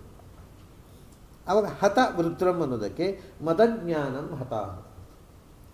ವೃತ್ರ ಅನ್ನೋದಕ್ಕೆ ಅಜ್ಞಾನ ಅಂದರೆ ಶತ್ರು ಅಂತ ಅರ್ಥ ಎಲ್ಲರೂ ಬರೆದದ್ದು. ಯಾವ ಶತ್ರು ಅಂತ ಆಗಬೇಕಲ್ಲ. ಶತ್ರು ಅಂದರೆ ಯಾವುದೋ ವ್ಯಕ್ತಿ ಅಲ್ಲ, ನಮ್ಮೊಳಗಿರುವ ಅಂತಃಶತ್ರು. ಅದರಲ್ಲಿ ದೊಡ್ಡ ಶತ್ರು ಯಾವುದು? ನಮಗೀಗ ನಮ್ಮ ಶತ್ರುಗಳು ತುಂಬ ಇದ್ದಾರೆ. ನಮ್ಮ ಕಾಮ, ಕ್ರೋಧ, ಲೋಭ, ಮೋಹ, ಮದ, ಮತ್ಸರ, ಇವರು ಷಡ್ವೈರಿಗಳು ಅಂತ ಹೇಳ್ತಾರೆ. ಆದರೆ ಈ ಎಲ್ಲ 6 ವೈರಿಗಳಿಗೂ ಮೂಲ ಕಾರಣ ಅಜ್ಞಾನ ಅಲ್ಲ. ಅಜ್ಞಾನ ಇಲ್ಲದೆ ಇದ್ದರೆ ಕಾಮವೂ ಇಲ್ಲ, ಕ್ರೋಧವೂ ಇಲ್ಲ, ಲೋಭವೂ ಇಲ್ಲ, ಮೋಹವೂ ಇಲ್ಲ, ಮಧುವೂ ಇಲ್ಲ, ಮತ್ಸರವೂ ಇಲ್ಲ. ಅದರಿಂದ ಎಲ್ಲ ಶತ್ರು. ಪತಂಜಲಿ ಯೋಗ ಸೂತ್ರದಲ್ಲಿ ಒಂದು ಮಾತು ಹೇಳ್ತಾರೆ, ಎಲ್ಲ ದೋಷಗಳು ಸಾಧನೆಗೆ ಬಾಧಕವಾದಂಥ ದೋಷಗಳನ್ನೆಲ್ಲ ಹೇಳ್ತಾನೆ. ಅದೇ ಇದು ಯಾವುದು ಅಂದರೆ ಕಾಮ, ಕರ್ಮ, ಇದೆಲ್ಲ. ಅದಕ್ಕೆ ಕೊನೆಗೆ ಅವಿದ್ಯಾ ಕ್ಷೇತ್ರ ಉತ್ತರೇಶಾಂ ಅಂತಂದ. ಉತ್ತರೇಶಾಂ ಸರ್ವೇಷಾಂ ದೋಷಾಣಂ ಅವಿದ್ಯಾ ಕ್ಷೇತ್ರ ಅಂತ. ಎಲ್ಲಕ್ಕೂ ಮೂಲ ದೋಷ ಅಂದರೆ ಅವಿದ್ಯೆ, ಅದೇ ದೊಡ್ಡ ಶತ್ರು. ಅವಿದ್ಯೆ ಒಂದು ಹೋದರೆ ಮತ್ತೆ ನಾವು ಯಾವುದೂ ಇರೋಲ್ಲ. ಅವಿದ್ಯಾ ಕ್ಷೇತ್ರ ಉತ್ತರೇಶಾಂ. ಅದರಿಂದ ಅದು ಶತ್ರು ಅಂದರೆ ಎಲ್ಲಕ್ಕೂ ಮೂಲಭೂತವಾದ ಶತ್ರು. ನಮ್ಮಲ್ಲಿ 100 ಶತ್ರುಗಳು ಇರ್ಬೋದು, ಅದು ಅಜ್ಞಾನದ ಅನುಯಾಯಿಗಳು, ಫಾಲೋವರ್ಸು. ಅಜ್ಞಾನ ಹೋಯಿತು ಅಂದರೆ ನಾವು ಫಾಲೋವರ್ಸ್ ಎಲ್ಲ ಹೊರಟೋಗ್ತಾರೆ. ಸೊ ಮೂಲಭೂತವಾದ ಶತ್ರು ಅಜ್ಞಾನ. ಅಂದರೆ ಅಂತಃಶತ್ರುವನ್ನು ಇರ್ತೋಗ್ಬೇಕು ಹೊರತು ಶತ್ರು ಮುಂದೆ ಬಾಹ್ಯ ಶತ್ರುವನ್ನಲ್ಲ. ಈ ಮಾತು ಹಿಂದಿನ ವ್ಯಾಖ್ಯಾನಕಾರಿಗೆ ಸಾಯಣಾದಿಗಳು ಶತ್ರುಮತ ಅಂತ ಬರೆದು ಬಿಟ್ಟಿದ್ದಾರೆ. ಅವರಿಗೆ ಏನು ಬೇಕಾದ್ರೆ ಅರ್ಥ ಮಾಡಿಕೊಳ್ಳಿ. ಅಂತಃಶತ್ರು ಅಂತ ಹೇಳೋದೇ ಇಲ್ಲ, ಶತ್ರುಮತ. ನಮಗಾಗದೇ ಇದ್ದವರನ್ನು ನಾಶ ಮಾಡುವಂಥ. ನಮಗೆ ಆಗದೇ ಇದ್ದವರು ಅಲ್ಲ, ಆಗದೇ ಇದ್ದದ್ದು, ಅದನ್ನು ನಾಶ ಮಾಡಬೇಕು. ಅದಕ್ಕೆ ಮದಜ್ಞಾನಂ ಹತ. ನಾವು ನಮ್ಮ ಅಜ್ಞಾನ ಹೋಗಬೇಕು. ಎಂಥವರು ನೀವು? ನಿಮ್ಮ ಹತ್ರ ಯಾಕೆ ಹೇಳೋದು ಅಂದರೆ ಸುದಾನವಃ ಅತೀವ ದಾನಶೀಲ. ನೀವು ಅತ್ಯಂತ ಶ್ರೇಷ್ಠವಾಗಿರ್ತಕ್ಕಂಥ ಜ್ಞಾನಾನಂದಗಳನ್ನು ಕೊಡುವವರು. ನಮಗೆ ಜ್ಞಾನಾನಂದ ಕೊಟ್ಟರೆ ಅಜ್ಞಾನ ಹೋಗಲೇಬೇಕಲ್ಲ. ಅಜ್ಞಾನ ಇದ್ದರೆ ಆನಂದ ಇಲ್ಲ. ಅತೀವ ದಾನಶೀಲ. ಆಮೇಲೆ ಮಾನೋ ದುಶ್ಶಂಸ ಈಶತ. ಈಶತ ಅನ್ನೋದಕ್ಕೆ ನಹ ಮಾ ಈಶತ. ಮಾ ಈಶತ ಅಂದರೆ ವಾಸ್ತವಿಕವಾಗಿ ಇದು ಛಾಂದಸ್ಸ ಪ್ರಯೋಗ ನೋಡಿ. ಈಷ್ಟೆ ಅಂತ ಧಾತು, ಅದರದ್ದು ಲಂಗ್ ಐಷ್ಟ ಅಂತ. ಇದು ಮಾಂಗ್ ಯೋಗ ಇದ್ದರೆ ಲುಂಗ್ ಬರ್ತದೆ, ಮಾ ಸ್ಮ ಇದ್ದರೆ ಲಂಗ್ ಬರ್ತದೆ. ಲುಂಗ್ ಆದರೆ ಐಶಿಷ್ಟ ಆಗ್ತದೆ. ಇದು ಈಷ್ಟ. ಅದರ ಈಷ್ಟೆ ಅನ್ನೋದನ್ನೇ ಈಶತೆ ಅಂತ ಏಕವಚನವನ್ನು ಬಹುವಚನವನ್ನು ಏಕವಚನವಾಗಿ ವೇದದಲ್ಲಿ ಬರುತ್ತೆ. ಹಾಗಾಗಿ ಇದು ಈಶತ ಅಂದರೆ ಐಷ್ಟ ಅಂತ ಅರ್ಥ. ಆಕಾರ ತೆಗೆದರೆ ಈಷ್ಟ, ಅದನ್ನು ಈಶತ ಅಂತ ಹೇಳ್ತಾರೆ. ಅಂದರೆ ಅದು ಅಕಾರ ಲೋಪವಾಗಿ ಬಂದಿರ್ತದೆ ಮಾಂಗ್ ಯೋಗದಿಂದ. ಮಾ ಈಶತ ಅಂದರೆ ಅದರ ಅರ್ಥ ಬದಲು ನ ಶಕ್ಕುನಿಯಾತ್. ಈಶಃ ನ ಭವೇದಿತ್ಯರ್ಥ. ಅವನು ಸಮರ್ಥನಾಗದೇ ಇರಲಿ. ಯಾರು? ನೀನು ಶಕ್ರ, ಅವರನ್ನು ಶಕ್ರ ಆಗ್ಲಿಕ್ಕೆ ಬಿಡಬೇಡ. ಅವರಿಗೆ ಶಕ್ತಿ ನ ಶಕ್ಕುನಿಯಾತ್. ಏತಕ್ಕೆ? ದುಶ್ಶಂಸಃ ನಹ ದುಶ್ಶಂಸಃ. ನಮಗೆ ಕೆಟ್ಟದ್ದನ್ನು ಹೇಳಿ ಮಾಡ್ತಕ್ಕಂಥವರು ಅವರು. ಈ ದುಶ್ಶಂಸ ಅಂದರೆ ಏನು? ದುರ್ವಾಕ್ ತದ್ವಾನ್ ಪುಮಾನ್ ವಾ ಅಂತ ಬರ್ತದೆ. ಎರಡು ಅರ್ಥ ಬರ್ತದೆ. ದುರ್ವಾಕ್ ದುಷ್ಟವಾದ ಶಂಸನ, ಕೆಟ್ಟ ಮಾತು, ಅಥವಾ ದುಷ್ಟಂ ಶಂಸತೀತಿ ದುಶ್ಶಂಸಃ, ಕೆಟ್ಟ ಮಾತನ್ನಾಡುವವರು. ಇಬ್ಬರೂ ನಮ್ಮನ್ನು ಆಡೋದು ಬೇಡ. ಕೆಟ್ಟ ಮಾತಿನ ಪ್ರಭಾವವು ನಮಗೆ ಬರೋದು ಬೇಡ. ಕೆಟ್ಟ ಮಾತನ್ನಾಡುವವರ ಪ್ರಭಾವವು ನಮ್ಮ ಮೇಲೆ ಬರೋದು ಬೇಡ ಅಂತ ಈ ಮಂತ್ರಕ್ಕೆ ಅರ್ಥ ಬರೆದರ ಆಚಾರ್ಯ. ಈಗ ಇದರಲ್ಲಿ ಶಕ್ರಹ ಅಂತ ಬರೆದರು. ಹಿಂದೆ ಬೇಕು ಅಂತ ಇಂದ್ರ ಶಬ್ದ ಇದ್ದಾಗ ಹರಿಹಿ ಅಂತ ಹೇಳಿದವರು ಇಲ್ಲಿ ಶಕ್ರಹ ಅಂತ ಹೇಳಿದರು. ಯಾಕೆ ಅಂದರೆ ಅಜ್ಞಾನ ಪರಿಹಾರ ಮಾಡಲಿಕ್ಕೆ ಇಲ್ಲಿ ನಾವು ಇಂದ್ರಹ ಅಂತ ಅನ್ನೋದಕ್ಕೆ ವಿಷ್ಣು ಅಂತ ಅರ್ಥ ಮಾಡಿಬಿಟ್ರೆ ನೇರ ನೀವು ಅವನಿಗೆ ಅಜ್ಞಾನ ಪರಿಹಾರ ಮಾಡಲಿಕ್ಕೆ ಅಸಿಸ್ಟೆನ್ಸ್ ಬೇಕಾ? ಸಹ ಇಂದ್ರೇಣ ಸಹ ಇಲ್ಲಿ ಪ್ರಾರ್ಥನೆ ಮಾಡೋದು ಸುದಾನವ ಸಹ ಇಂದ್ರನ ಜೊತೆಗೆ ನೀವು ಪರಿಹಾರ ಮಾಡಿ ಅಂತ. ಅಲ್ಲಪ್ಪ, ಇಂದ್ರನ ಜೊತೆಗೆ ನೀವು ಒಂದು ಪರಿಹಾರ ಮಾಡುವುದು ಇಂಪಾರ್ಟೆಂಟ್ ಪರ್ಸನ್ಸ್ ಇವರಾದರು, ಇಂದ್ರ ಅಲ್ಲ, ಭಗವಂತ ಅಲ್ಲ. ಇವರು ಮುಖ್ಯ ವ್ಯಕ್ತಿಗಳು. ಯಾರು? ಈ ದೇವತೆಗಳು ಮುಖ್ಯ ವ್ಯಕ್ತಿಗಳಾಗ್ತವೆ. ಇಂದ್ರನ ಜೊತೆಗೆ ನಿಮ್ಮೊಟ್ಟಿಗೆ ನೀವು ಪರಿಹಾರ ಮಾಡಿರಿ ಇದು ಪ್ರಾರ್ಥನೆ. ಅದಕ್ಕೆ ಆದ್ದರಿಂದ ಇದು ಇಂದ್ರನ ಮತ್ತು ದೇವತೆಗಳ ಪರವಾಗಿ ಮುಖ್ಯವಾಗಿ ಅನುಸಂಧಾನ ಮಾಡಿರಿ. ಮತ್ತು ಭಗವಂತನಿಗಾಗುವಾಗ ಅಲ್ಲಿ ಏನು ಅಂದರೆ ಶಕ್ರೆ ಆವಿಷ್ಟೇನ ಭಗವತಾ ಸಹ ಸುದಾನವಃ ದೇವತಾಸು ಆವಿಷ್ಟಾನಿ ಭಗವದ್ರೂಪಾಣಿ ಅಂತ ಅರ್ಥ. ಎಲ್ಲ ದೇವತೆಗಳಲ್ಲಿರ್ತಕ್ಕ ಭಗವದ್ರೂಪಗಳು ಮತ್ತು ಇಂದ್ರನಿರ್ತಕ್ಕ ಭಗವದ್ರೂಪವು ನಮ್ಮ ಅಜ್ಞಾನವನ್ನು ಪರಿಹಾರ ಮಾಡಲಿ ಅಂತ ಅರ್ಥ. ಅದಕ್ಕೋಸ್ಕರ ಇಲ್ಲಿ ಬರೇ ಒಂದಕ್ಕೆ ನಾವು ಶಕ್ರ ಅಂದರೆ ವಿಷ್ಣು ಅಂತ ಅರ್ಥ ಇಟ್ಕೊಂಡ್ರೆ ಉಳಿದವರೆಲ್ಲ ಎಲ್ಲವೂ ಇಲ್ಲಿ ಅಂತರ್ಯಾಮಿ ಪರತೆಯ ಭಗವಂತನ ಇಟ್ಕೋಬೇಕು ಹೊರತು ಒಂದನ್ನು ಮಾತ್ರ ಇಟ್ಟುಕೊಂಡ್ರೆ ಭಗವಂತನಿಂದ ಜೊತೆಗೆ ಅಂದರೆ ಅವನು ಅನ್ಇಂಪಾರ್ಟೆಂಟ್ ಆಗ್ತಾನೆ, ಇವರು ಇಂಪಾರ್ಟೆಂಟ್ ಆಗ್ತಾರೆ ಅವ್ರ ಜೊತೆಗೆ. ಅವನು ಒಟ್ಟಿಗೆ ಜೊತೆಗಿರೋದಷ್ಟೇ. ಅದನ್ನ ಜೊತೆಗಿರುವವನು ಅಂದರೆ ಅವನು ಇಂಪಾರ್ಟೆಂಟ್ ಇವರೇ ಆಯಿತು. ಅದಕ್ಕೋಸ್ಕರ ಇಲ್ಲಿ ಶಕ್ರ ಅಂದರೆ ಇಂದ್ರ ಅಂತಲೇ ಅರ್ಥ. ಅದನ್ನ ಮತ್ತೊಂದು ಅರ್ಥ ಅಂದರೆ ಇಂದ್ರಾಂತರ್ಯಾಮಿ ಆದ ವಿಷ್ಣು. ಆಮೇಲೆ ಸುರಾಹ ಅಂದರೆ ದೇವತೆಗಳ ಅಂತರ್ಯಾಮಿ ಆದ ವಿಷ್ಣು. ಹಾಗಾಗಿ ನಮ್ಮ ಒಳಗೆ ಮನೋಭಿಮಾನಿಯಾದ ಇಂದ್ರ ಮತ್ತು ನಮ್ಮ ಎಲ್ಲ ಇಂದ್ರಿಯಾಭಿಮಾನಿಗಳಾದ ದೇವತೆಗಳ ಒಳಗೆ ನೀನೇ ಹೃಷಿಕೇಶನಾಗಿ ಇದ್ದು ನಮ್ಮ ಅಜ್ಞಾನವನ್ನು ಪರಿಹಾರ ಮಾಡುವುದು. ಅದು ಸಮಷ್ಟಿಯಾಗಿ ಭಗವದ್ ರೂಪದ ಚಿಂತನೆ ಆಗಬೇಕು. ಸಹಸಾ ಬಲರೂಪೇಣ ಶಕ್ರೇಣ ಸಹಿತಾಸುರಾಹ ಮದಜ್ಞಾನಂ ಹತಾತೀವ ದಾನಶೀಲಾಹ ನ ಶಕ್ನುಯಾತ್ ದುರ್ವಾಕ್ ತದ್ವಾನ್ ಪುಮಾನ್ ವಾ. ತದ್ವಾನ್ ಅಂದರೆ ದುರ್ವಾಗ್ವಾನ್, ದುರ್ವಚನ ಉಳ್ಳವರು, ದುಶಂಸನ ಅಥವಾ ದುಶಂಸನ ಉಳ್ಳವನು, ಕೆಟ್ಟ ಮಾತನಾಡುವವನು ಮನುಷ್ಯನಾಗಲಿ. ಇಷ್ಟು ಅರ್ಥ. ಈಗ ಇಡೀ ಮಂತ್ರಕ್ಕೆ ಪೂರ್ತಿಯಾಗಿ ಅರ್ಥ ವಿವರಣೆ ಕೊಟ್ಟರು ಆಚಾರ್ಯ. ನಾವು ಮುಂದೆ ಹೋಗುವ ಮುಂಚೆ ಇದರ ಮಂತ್ರವನ್ನು ಪಠನ ಮಾಡಿಬಿಡೋಣ. ಹತವೃತ್ರಂ ಸುದಾನವ ಇಂದ್ರೇಣ ಸಹಸಾ ಯುಜ ಮಾನೋ ದುಶಂಸ ಈಶತ.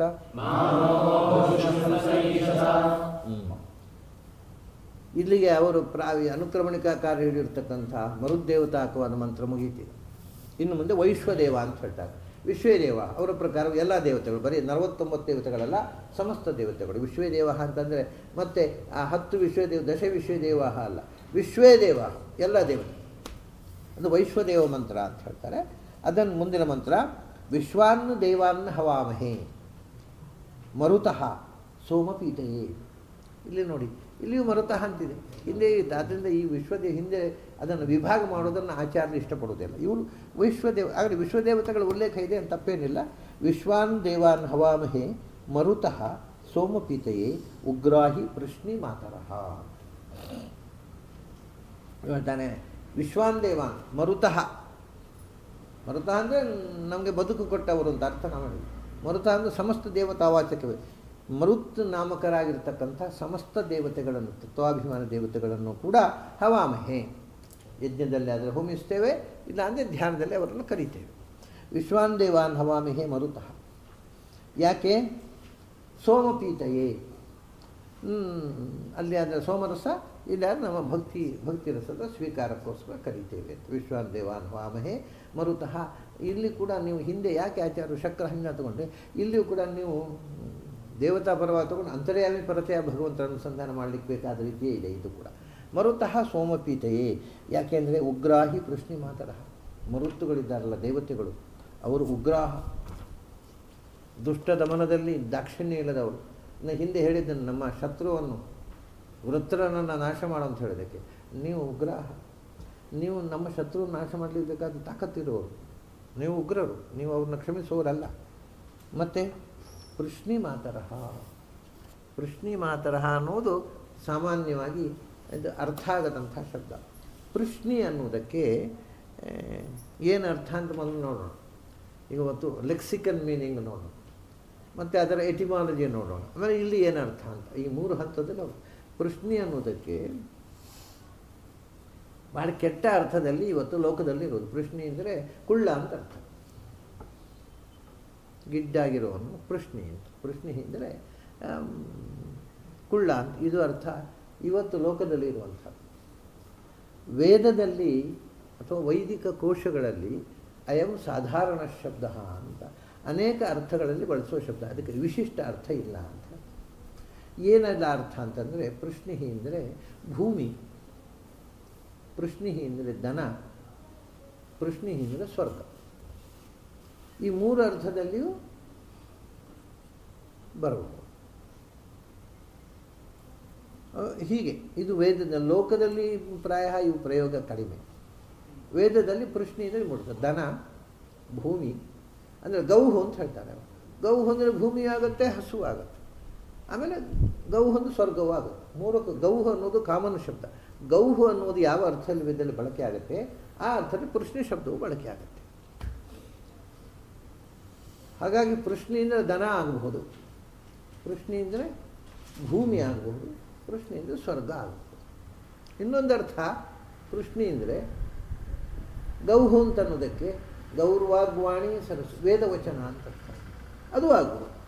ಅದಕ್ಕೆ ಪೃಷ್ಣಿ ಅನ್ನೋದಕ್ಕೆ ದನ, ಭೂಮಿ, ಸ್ವರ್ಗ, ವೇದವಾಕ್ ಇಷ್ಟರ್ಥ ಪೃಷ್ಣಿ ಅನ್ನೋದಕ್ಕೆ ಆಗತ್ತೆ ಅಂತ. ಇದು ಸಾಮಾನ್ಯ. ಇಲ್ಲಿ ಏನು ಅಂತ ಮತ್ತೆ ನೋಡೋಣ, ಈ ಅರ್ಥ ಹೇಗೆ ಪೃಷ್ಣಿ ಶಬ್ದಕ್ಕೆ, ಪೃಷ್ಣಿ ಶಬ್ದಕ್ಕೆ ಕುಳ್ಳ ಅಂತ ಅನ್ನುವ ಅರ್ಥ ಹೇಗೆ ಅಂತ ಅದು ಕೋಶಕಾರ ಹೇಳಬೇಕು, ನನಗೆ ಗೊತ್ತಿಲ್ಲ. ಪೃಷ್ಣಿ ಅಂದರೆ ದನ ಅಥವಾ ಭೂಮಿ ಅಥವಾ ಸ್ವರ್ಗ ಅಥವಾ ವೇದವಾಕ್ ಅಂದು ಯಾಕೆ ಅಂದರೆ ಅದು ಮೂರು ರೀತಿಯ ಧಾತುವಿನಿಂದ ಇದರ ನಿಷ್ಪತ್ತಿಯನ್ನು ಶಾಸ್ತ್ರಕಾರ ಹೇಳ್ತಾರೆ. ಏನು ಅಂದರೆ, ಒಂದು ಸ್ಪೃಶತಿ, ಒಂದು ಪೃಚ್ಛತಿ, ಒಂದು ಪರ್ಷತಿ. ಈ ಪೃಷಧಾತು, ಪೃಚ್ಛಧಾತು ಮತ್ತು ಸ್ಪೃಶಧಾತು. ಅದರಲ್ಲಿ ವಿಶೇಷವಾಗಿ ಆ ಪೃಷಧಾತು ಪೃಷ್ಣಿ ಅನ್ನೋದು ಹೆಚ್ಚು ಕೂಡುತ್ತೆ. ಪರ್ಷತಿ ಇತಿ ಪೃಷ್ಣಿ. ಪೃಷಧಾತುವಿಗೆ ಅರ್ಥ ಏನು ಅಂದರೆ ಪೃಷಸೇಚನೆ, ಅಂದರೆ ಅಭೀಷ್ಟವನ್ನು ಕೊಡುವಂಥದ್ದು, ಅಭೀಷ್ಟ ಸೇಚನ, ನಾವು ಬಯಸಿದ್ದನ್ನು ಕೊಡುವಂಥದ್ದು.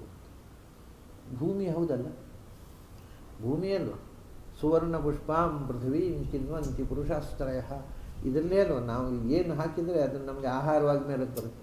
ನಾವು ಒಂದು ಬೀಜ ಹಾಕಿದರೆ ಅದು 100 ಫಲ ಕೊಡುತ್ತೆ. ಸೊ ನಮಗೆ ಬೇಕಾದ್ದನ್ನು, ನಮಗೆ ಬದುಕನ್ನು ಕೊಡತಕ್ಕಂಥದ್ದು ಭೂಮಿ. ಆದ್ದರಿಂದ ಅದನ್ನು ಪರ್ಷತಿ, ನಮಗೆ ಬಯಸಿದ್ದನ್ನು ಕೊಡುವ ತಾಯಿ ಅದು ಅಂತ, ಭೂಮಾತೆ, ಅದಕ್ಕೋಸ್ಕರ ಪೃಷ್ಣಿ ಅಂತ ಕರೀತಾರೆ.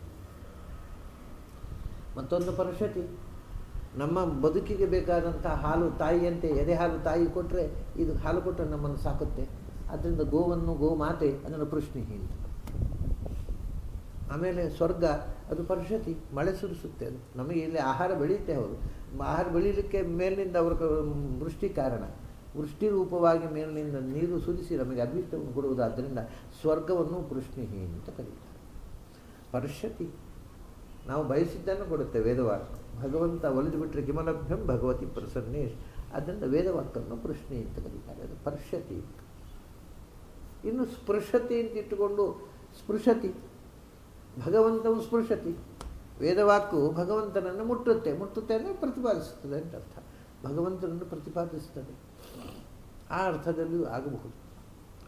ಅಥವಾ ಪೃಚ್ಛತೆ, ನಾನಾ ವಿಧವಾದ ಸಂಶಯಗಳು, ಅದಕ್ಕೆ ಉತ್ತರ, ಇದನ್ನು ವ್ಯವಹಾರ ರೂಪವಾದ ಅಂತೂ ಪರ್ಷಧಾತುವಿನಿಂದ ಪ್ರಶ್ನೆ ಇಟ್ಟಿಟ್ಟು.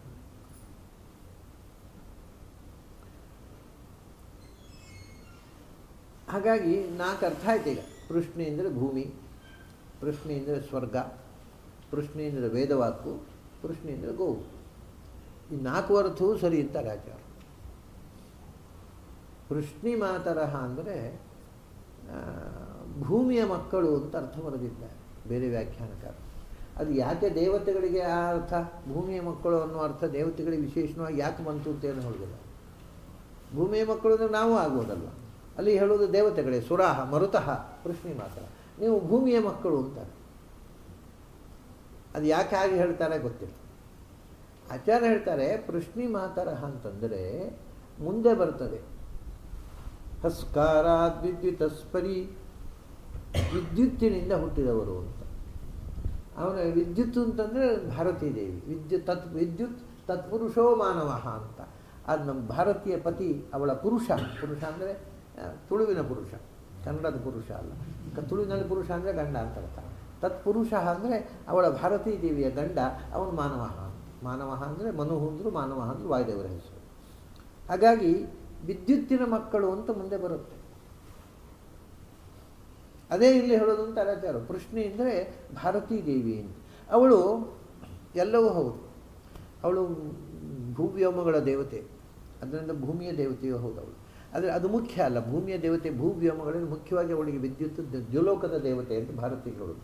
ಅದರಿಂದ ಸ್ವರ್ಗದ ದೇವತೆ, ಅದರಿಂದ ಅವಳು ಪೃಷ್ಣಿ. ಪೃಷ್ಣಿಯಿಂದ ಸ್ವರ್ಗದ ದೇವತೆ, ಅದರಿಂದ ಅವಳು ಪೃಷ್ಣಿ.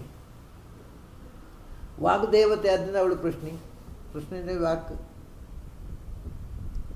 ಒಂದು ಸೃಷ್ಟಿಯ ಆರಂಭದಲ್ಲಿ ಭಾರತೀಯಿಂದ ವಾಯುದೇವರಿಂದ ಈ ಜೀವಜಾತದ ಸೃಷ್ಟಿ ಆಯಿತು, ದೇವತೆಗಳ ಸೃಷ್ಟಿ ಆಯಿತು. ಜೀವಜಾತ ದೇವತೆಗಳ ಸೃಷ್ಟಿ ಆಯಿತು ಅಂತ ಅದು ಆ ಸೃಷ್ಟಿಯನ್ನು ತಾತ್ಪರ್ಯ ನಿರ್ಣಯದಲ್ಲಿ ಆಚಾರ್ಯ ಹೇಳಿದ್ದಾರೆ. ಭಾರತೀ ಸರಸ್ವತಿಯಿಂದ ಚತುರ್ಮುಖನಿಂದ ಹೇಗೆ, ಹಾಗೆ ಭಾರತೀಯಿಂದ ವಾಯುವಿನಿಂದ ದೇವತೆಗಳ ಸೃಷ್ಟಿ ಉಂಟು. ಆಗ ಒಂದು ವಿಧದಿಂದ ಪೃಷ್ಣಿ ಅಂದರೆ ಗೋರೂಪದಿಂದ ಭಾರತೀ ದೇವತೆಗಳನ್ನು ಹೆತ್ತಳು. ಅದರಿಂದ ಪೃಷ್ಣಿ ಮಾತರಹ ಅಂದರೆ ಗೋರೂಪಳಾಗಿರ್ತಕ್ಕಂಥ ಭಾರತೀಯ ಮಕ್ಕಳು. ಗೋವೊಂದು ದನ ಆಯಿತು, ಮತ್ತೊಂದು ಗೋವೊಂದು ವೇದವಚನ, ಅದು ಹೌದು. ವೇದವಾಗ್ ದೇವತೆಯಾಗಿರ್ತಕ್ಕಂಥ ಭಾರತೀಯ ಮಕ್ಕಳು, ಇನ್ನೊಂದು ಸ್ವರ್ಗದ ದೇವತೆಯಾದ ಭಾರತೀಯ ಮಕ್ಕಳು. ಆದ್ದರಿಂದ ಈ ಎಲ್ಲ ಅರ್ಥದಲ್ಲಿ ದೇವತೆಗಳನ್ನು ಭಾರತೀಯ ಮಕ್ಕಳು, ಅದನ್ನು ಪೃಷ್ಣಿ ಮಾತರ ಅಂತ ಕರೀತಾರೆ. ಇದು ಆಚಾರ್ಯರು ಹೇಳಿರ್ತಕ್ಕಂಥ ಅರ್ಥ. ಅದನ್ನೇ ನೋಡಿ ಅವ್ರು ಹೇಳ್ತಾರೆ, ವಿಶ್ವಾನ್ ದೇವಾನ್ ಹವಾಮಹೇ. ಯಾರವರು? ಮರುತಃ ಮರುನಾಮಕರಾಗಿರತಕ್ಕಂಥ ಆ ಅರ್ಥ ನಾವು ನೆನ್ನೆ ನೋಡಿ. ಸೋಮಪೀತೆ, ಎಲ್ಲ ದೇವತೆಗಳು ಕೂಡ ನಮ್ಮ ಈ ಸೋಮರಸವನ್ನು ಸ್ವೀಕಾರ ಮಾಡಬೇಕು. ಆಮೇಲೆ ಎಲ್ಲ ದೇವತೆಗಳ ಇದು ಪರಿವಾರತೆಯಾದ ಭಗವಂತನ ಆರಾಧನೆ. ಸಮಸ್ತ ದೇವತೆಗಳಲ್ಲಿ ಅಂತರ್ಯಾಮಿಯಾಗಿರ್ತಕ್ಕಂಥ ಭಗವಂತ ನಮ್ಮ ಭಕ್ತಿಯನ್ನು ಸ್ವೀಕರಿಸಬೇಕು. ವಿಶ್ವಾನ್ ದೇವಾನ್ ಹವಾಮಹೇ ಮರುತಃ. ಯಾಕೆಂದರೆ ಆ ವಿಶ್ವೇ ದೇವಾಹ ಇದ್ದಾರಲ್ಲ, ಉಗ್ರಾಹಿ, ಅವರು ನಮ್ಮಲ್ಲಿ ಇರತಕ್ಕಂಥ ಆ ವೃತ್ರ ಇದ್ದಾನಲ್ಲ, ಅಜ್ಞಾನ ರೂಪವಾದ ಶತ್ರು, ಅವನನ್ನು ಸಂಹಾರ ಮಾಡಲಿಕ್ಕೆ ಬೇಕಾದಂಥ ನಿರ್ದಾಕ್ಷಿಣ್ಯವಾದಂಥ ಹೆಜ್ಜೆ ತೆಗೆದುಕೊಳ್ಳತಕ್ಕಂಥ ಸಾಮರ್ಥ್ಯ ಉಳ್ಳವರು ಮತ್ತು ಅವರು ಜ್ಞಾನ ದೇವತೆಯಾದ ಭಾರತೀಯ ಮಕ್ಕಳು. ಪೃಷ್ಣಿ ಮಾತರ. ಆಚಾರ್ಯರು ಬರೀತಾರೆ ಇಲ್ಲಿ ಪೃಷ್ಣಿ ಮಾತರ ಅನ್ನೋದಕ್ಕೆ ಭೂಮೇಹೇ ಪೃಷ್ಣಿ ಗೌಹು ಮಾತಾ ಯೇಷಾಂತೆ ಪೃಷ್ಣಿ ಮಾತರ ಅಂತ. ಕೆಲವರಿಗೆ ಪೃಷ್ಣಿಯ ಗೌಹು ಅಂತ ಭೂಮಿ ಅಂತ, ಕೆಲವರು ಗೌಹು ಅಂತ ಅರ್ಥ ಬರೆದಿದ್ದಾರೆ, ಕೆಲವರು ಭೂಮಿ ಅಂತ. ಏನು ಬರೆದು ಯಾಕೆ ಏನು ಅಂತ ವಿವರ ಗೊತ್ತಾಗೋಲ್ಲ. ಗೋವಿನ ಮಕ್ಕಳು ಅಂದರೆ ಏನು, ಭೂಮಿಯ ಮಕ್ಕಳು ಅಂದರೆ ಏನು, ಯಾಕೆ ಅಂತ ಅದರ ವಿವರ ಗೊತ್ತಾಗೋದಿಲ್ಲ. ಅದಕ್ಕೆ ಆಚಾರ್ಯ ಹೇಳ್ತಾರೆ, ಏನು ಪೃಷ್ಣಿ ಅಂದರೆ, ಗೋವು ಅಂದರೆ ಏನು, ಭೂಮಿ ಅಂದರೆ, ಸ್ವರ್ಗ ಅಂದರೆ ಏನು ಅಲ್ಲ, ಭಾರತೀ ಪೃಷ್ಣಿ ರುಚ್ಯತೆ. ಇಲ್ಲಿ ಪೃಷ್ಣಿ ಅಂತ ಅನ್ನೋದಕ್ಕೆ ಭಾರತೀ ಅಂತ ಅರ್ಥ. ಯಾಕೆ ಅಂದರೆ ಪೃಷ್ಣಿ ಅನ್ನೋದಕ್ಕೆ ಗೋವು ಅಂತ ನಿಮಗೆ ಅರ್ಥ ಗೊತ್ತುಂಟಲ್ವ, ಯಾಕೆಂದರೆ ಪೃಷ್ಣಿ ಗೌಹು ಅಂತ ಅವರು ಬರೆದಿದ್ದಾರೆ ಬೇರೆ ವ್ಯಾಖ್ಯಾನಕಾರ. ಅದಕ್ಕೆ ಆಚಾರ್ಯ ತಮಾಷೆ ಮಾಡ್ತಾರೆ, ಗೋರೂಪಾಹಿ ಕ್ವಚಿತ್ ಸಾಭೂತ್ ಅಂತ. ಅವಳೇ ಗೋವು ಅಂದರೆ ಇನ್ಯಾರೋ ಗೋವಲ್ಲ, ಅವಳು ಗೋರೂಪದಿಂದ ದೇವತೆಗಳನ್ನು ಹೆತ್ತದ್ದು ಒಂದು ಆ ಸೃಷ್ಟಿಯ ಒಂದು ಮುಖ. ಆಗ ಗೋರೂಪಾಹಿ ಕ್ವಚಿತ್ ಸಾಭೂತು. ಆವಾಗ ತತ್ಸುತಾಶ್ಚ ಅಖಿಲಾಸುರ. ಆವಾಗ ವಿಶ್ವೇದೇವಾಹ ಅಂತ ಅನ್ನೋದಕ್ಕೆ 10 ಜನ ವಿಶ್ವದೇವತೆ ಅಂತ ಅರ್ಥ ಮಾಡಬೇಡಿ ಅಂತ ಅಖಿಲಾಸುರ ಅಂದರು. ಸಮಸ್ತ ದೇವತೆಗಳು ಕೂಡ ಆ ಭಾರತೀಯ ಮಕ್ಕಳು. ಆಮೇಲೆ ಅನ್ಯತ್ರಾಪಿ ಸುತಾಸ್ತಸ್ಯಾಹ. ಬರೇ ಗೋರೂಪ ಅಂತ ತಿಳ್ಕೊಬೇಡಿ. ಅನ್ಯತ್ರಾಪಿ, ಅವಳು ವೇದಾಭಿಮಾನಿನೇ ಆಗಿದ್ಲು ಸುತ. ಅವಳು ಸ್ವರ್ಗಾಭಿಮಾನಿನೇ ಇದ್ದಾಗಲೂ ಅದನ್ನ ಪೃಷ್ಣಿ ಅಂತ ಅನ್ನೋದಕ್ಕೆ ಗೋರೂಪದಿಂದಲೇ ದೇವತೆಗಳನ್ನು ಹೆತ್ತುವಂತೇನೋ ಅರ್ಥ ಮಾಡಬೇಕಾಗಿಲ್ಲ. ಅದು ಅಲ್ಲದೇ ಇದ್ದರೂ ಕೂಡ ಅವಳು ವೇದಾಭಿಮಾನಿನೇ ಆಗಿ, ಅವಳು ಸ್ವರ್ಗಲೋಕದ ಅಭಿಮಾನಿನೇ ಆಗಿ, ಎಲ್ಲ ರೂಪದಿಂದಲೂ ದೇವತೆಗಳೇ ತಾಯಿಯೇ ಅವಳು. ಅನ್ಯತ್ರಾಪಿ ತಸ್ಯಾಹ ಸುತಃ. ಅನ್ಯತ್ರಾಪಿ ಅಂದರೆ ಗೋರೂಪತ್ವ ಅಭಾವೇಪಿ, ಅವಳು ಗೋವಿನ ರೂಪದಿಂದಲೇ ತಾಯಿ ಅಂತೇನಲ್ಲ, ಅನ್ಯಥಾಪಿ ಅವರು ಎಲ್ಲ ದೇವತೆಗಳು ಅವಳ ಮಕ್ಕಳು. ಅದರಿಂದ ಪೃಷ್ಣಿ ಮಾತರಹ ಅಂತ ಹೇಳ್ತಾರೆ ಅಂತಕ್ಕಂಥ ಮಾತು.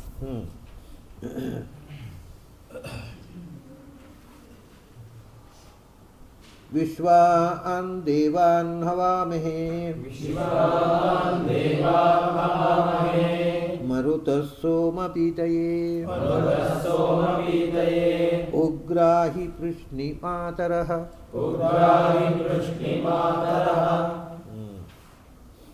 ಇವಾಗ ಅದರ ಮುಂದಿನ ಮಂತ್ರ ಬಹಳ ಅದ್ಭುತವಾದ ಮಂತ್ರಗಳು. ಅದನ್ನು ಹೇಗೆ ಹೇಳೋದು ಅಂತಲೇ ಗೊತ್ತಾಗಲ್ಲ ನನಗೆ. ನೀವು ಪೂರ್ತಿ ಒಳಕ್ಕೆ ಹೋಗಬೇಕು, ಅಂತರಂಗ ಪ್ರಪಂಚಕ್ಕೆ ಹೋಗಬೇಕು, ಅಂತರಂಗ ಪ್ರಪಂಚಕ್ಕೆ ಹೋಗಬೇಕು. ಅದರಲ್ಲಿ ಮೇಲುನೋಟಕ್ಕೆ ಅದರಲ್ಲಿ ಏನೂ ಅಂತರಂಗ ಇಲ್ಲ, ಏನು ಅಂತರಂಗ ಇಲ್ಲ. ಅದು ಏನು ಹೇಳ್ತಾರೆ ಅಂದರೆ, ದೇವತೆಗಳು ಅಲ್ಲಿ ನೀವು ಬೇರೆಯವರ ಅರ್ಥ ಸಂಕ್ಷಿಪ್ತವಾಗಿ ಮುಂದಿನ ಮಂತ್ರದ ಅಭಿಪ್ರಾಯ ಎಲ್ಲರೂ ಹೇಳಿದ ಅರ್ಥ ಹೇಳಿಬಿಡ್ತೇನೆ. ದೇವತೆಗಳು ವಿಶ್ವೇ ದೇವ, ಎಲ್ಲ ಸಮಸ್ತ ದೇವತೆಗಳಿದ್ದಾರೆ. ಇಲ್ಲಿ ವಿಶ್ವಾನ್ ದೇವ ನವಾಮಹೆ ಅಂತ ಅನ್ನುವಾಗ ಸಮಸ್ತ ದೇವತೆಗಳ ಅಂತರ್ಯಾಮಿಯಾಗಿರ್ತಕ್ಕ ಭಗವಂತನ ಅನುಸಂಧಾನ, ಅದು ಹಿಂದೆ ಹೇಳಿ, ಅದಕ್ಕೋಸ್ಕರವೇ ಹಿಂದೆ ಅದನ್ನು ಭಗವತ್ ಪರವಾಗಿ ಅನ್ವಯ ಮಾಡಿ. ಇಲ್ಲಿ ವಿಶ್ವಾನ್ ದೇವ ಬಹುವಚನ ಉಂಟು, ಸಮಸ್ತ ದೇವತೆಗಳ ಅಂತರ್ಯಾಮಿಯಾಗಿರ್ತಕ್ಕ ಅವನು ವಿಶ್ವೇ ದೇವ. ಯಾಕೆಂದರೆ ವಿಶ್ವಂ ಪರಿಪೂರ್ಣತ್ವ, ಅದು ವಿಶ್ವಶಬ್ದ ಮುಖ್ಯ ಅರ್ಥ ಭಗವಂತನಲ್ಲೇ.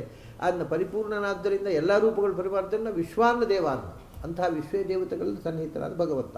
ಆ ದೇವತೆಗಳು ವಿಶ್ವೇ ದೇವತೆಗಳು ಏನು ಮಾಡ್ತಾರೆ ಅಂತ ಗೊತ್ತಾ? ಇವರು ಮುಂದೆ ಬರ್ತಕ್ಕಂಥ ಮಂತ್ರ, ಅದರಲ್ಲಿ ಈ ಲೌಕಿಕವಾಗಿ ಈಗ ವ್ಯಾಖ್ಯಾನಕಾರರು ಎಲ್ಲ ಹೇಳುವ ಅರ್ಥ, ಆಚಾರ್ಯ ಹೇಳಿದ ಅರ್ಥ ತುಂಬ ಅದ್ಭುತವಾಗಿದೆ. ಅದನ್ನು ನೋಡೋಣ, ಅದು ಹೇಗೆ ಬರುತ್ತೆ ಅಂತ ನನಗೂ ಗೊತ್ತಿಲ್ಲ. ಹೇಗೆ ಬರುತ್ತೋ ಹಾಗೆ ಆಚಾರ್ಯ ನುಡಿಸ್ಬೇಕು. ಈಗ ಬಳಕೆಯಲ್ಲಿರುವ ಅರ್ಥ ಯಚ್ಛುಭಂ ಯಾಥನ ನರಹ, ನೀವು ನಮಗೆ ನಾಯಕರು, ಮಾರ್ಗದರ್ಶಕರು, ನರರು. ನರಹ ಅಂತಂದರೆ ನರಹ ಅಂತ ಸಂಬೋಧನೆ. ಹೇ ನರಹ, ನಮ್ಮನ್ನು ನಯಂತೀತಿ ನರಹ, ನಮ್ಮ ದಾರಿ ತೋರಿಸುವಂಥ ನೀವು ನಮ್ಮ ಮಾರ್ಗದರ್ಶಕರು. ನಮಗೆ ಮಾರ್ಗದರ್ಶಕ ಆದ ನೀವು ಯತ್ ಶುಭಂ ಯಾಥನ, ಬಳಕೆಯಲ್ಲಿರುವ ಅರ್ಥ. ಶುಭಂ ಅಂದರೆ ನಾವು ಈಗ ಮಾಡ್ತಕ್ಕಂಥ ಶುಭಕರ್ಮ ಯಾವುದು? ಯಜ್ಞ. ಯಜ್ಞವನ್ನು ಪ್ರತಿ ಯಾಥನ ಬರ್ತಿರಲ್ಲ, ಯತ್ ಶುಭಂ ಯಾಥನ, ಯಾಥ ಅಷ್ಟೇ, ಯಾಸಿ ಯಾಥಃ ಯಾಥ, ಅದನ್ನೇ ಯಾಥನ ಅಂತ.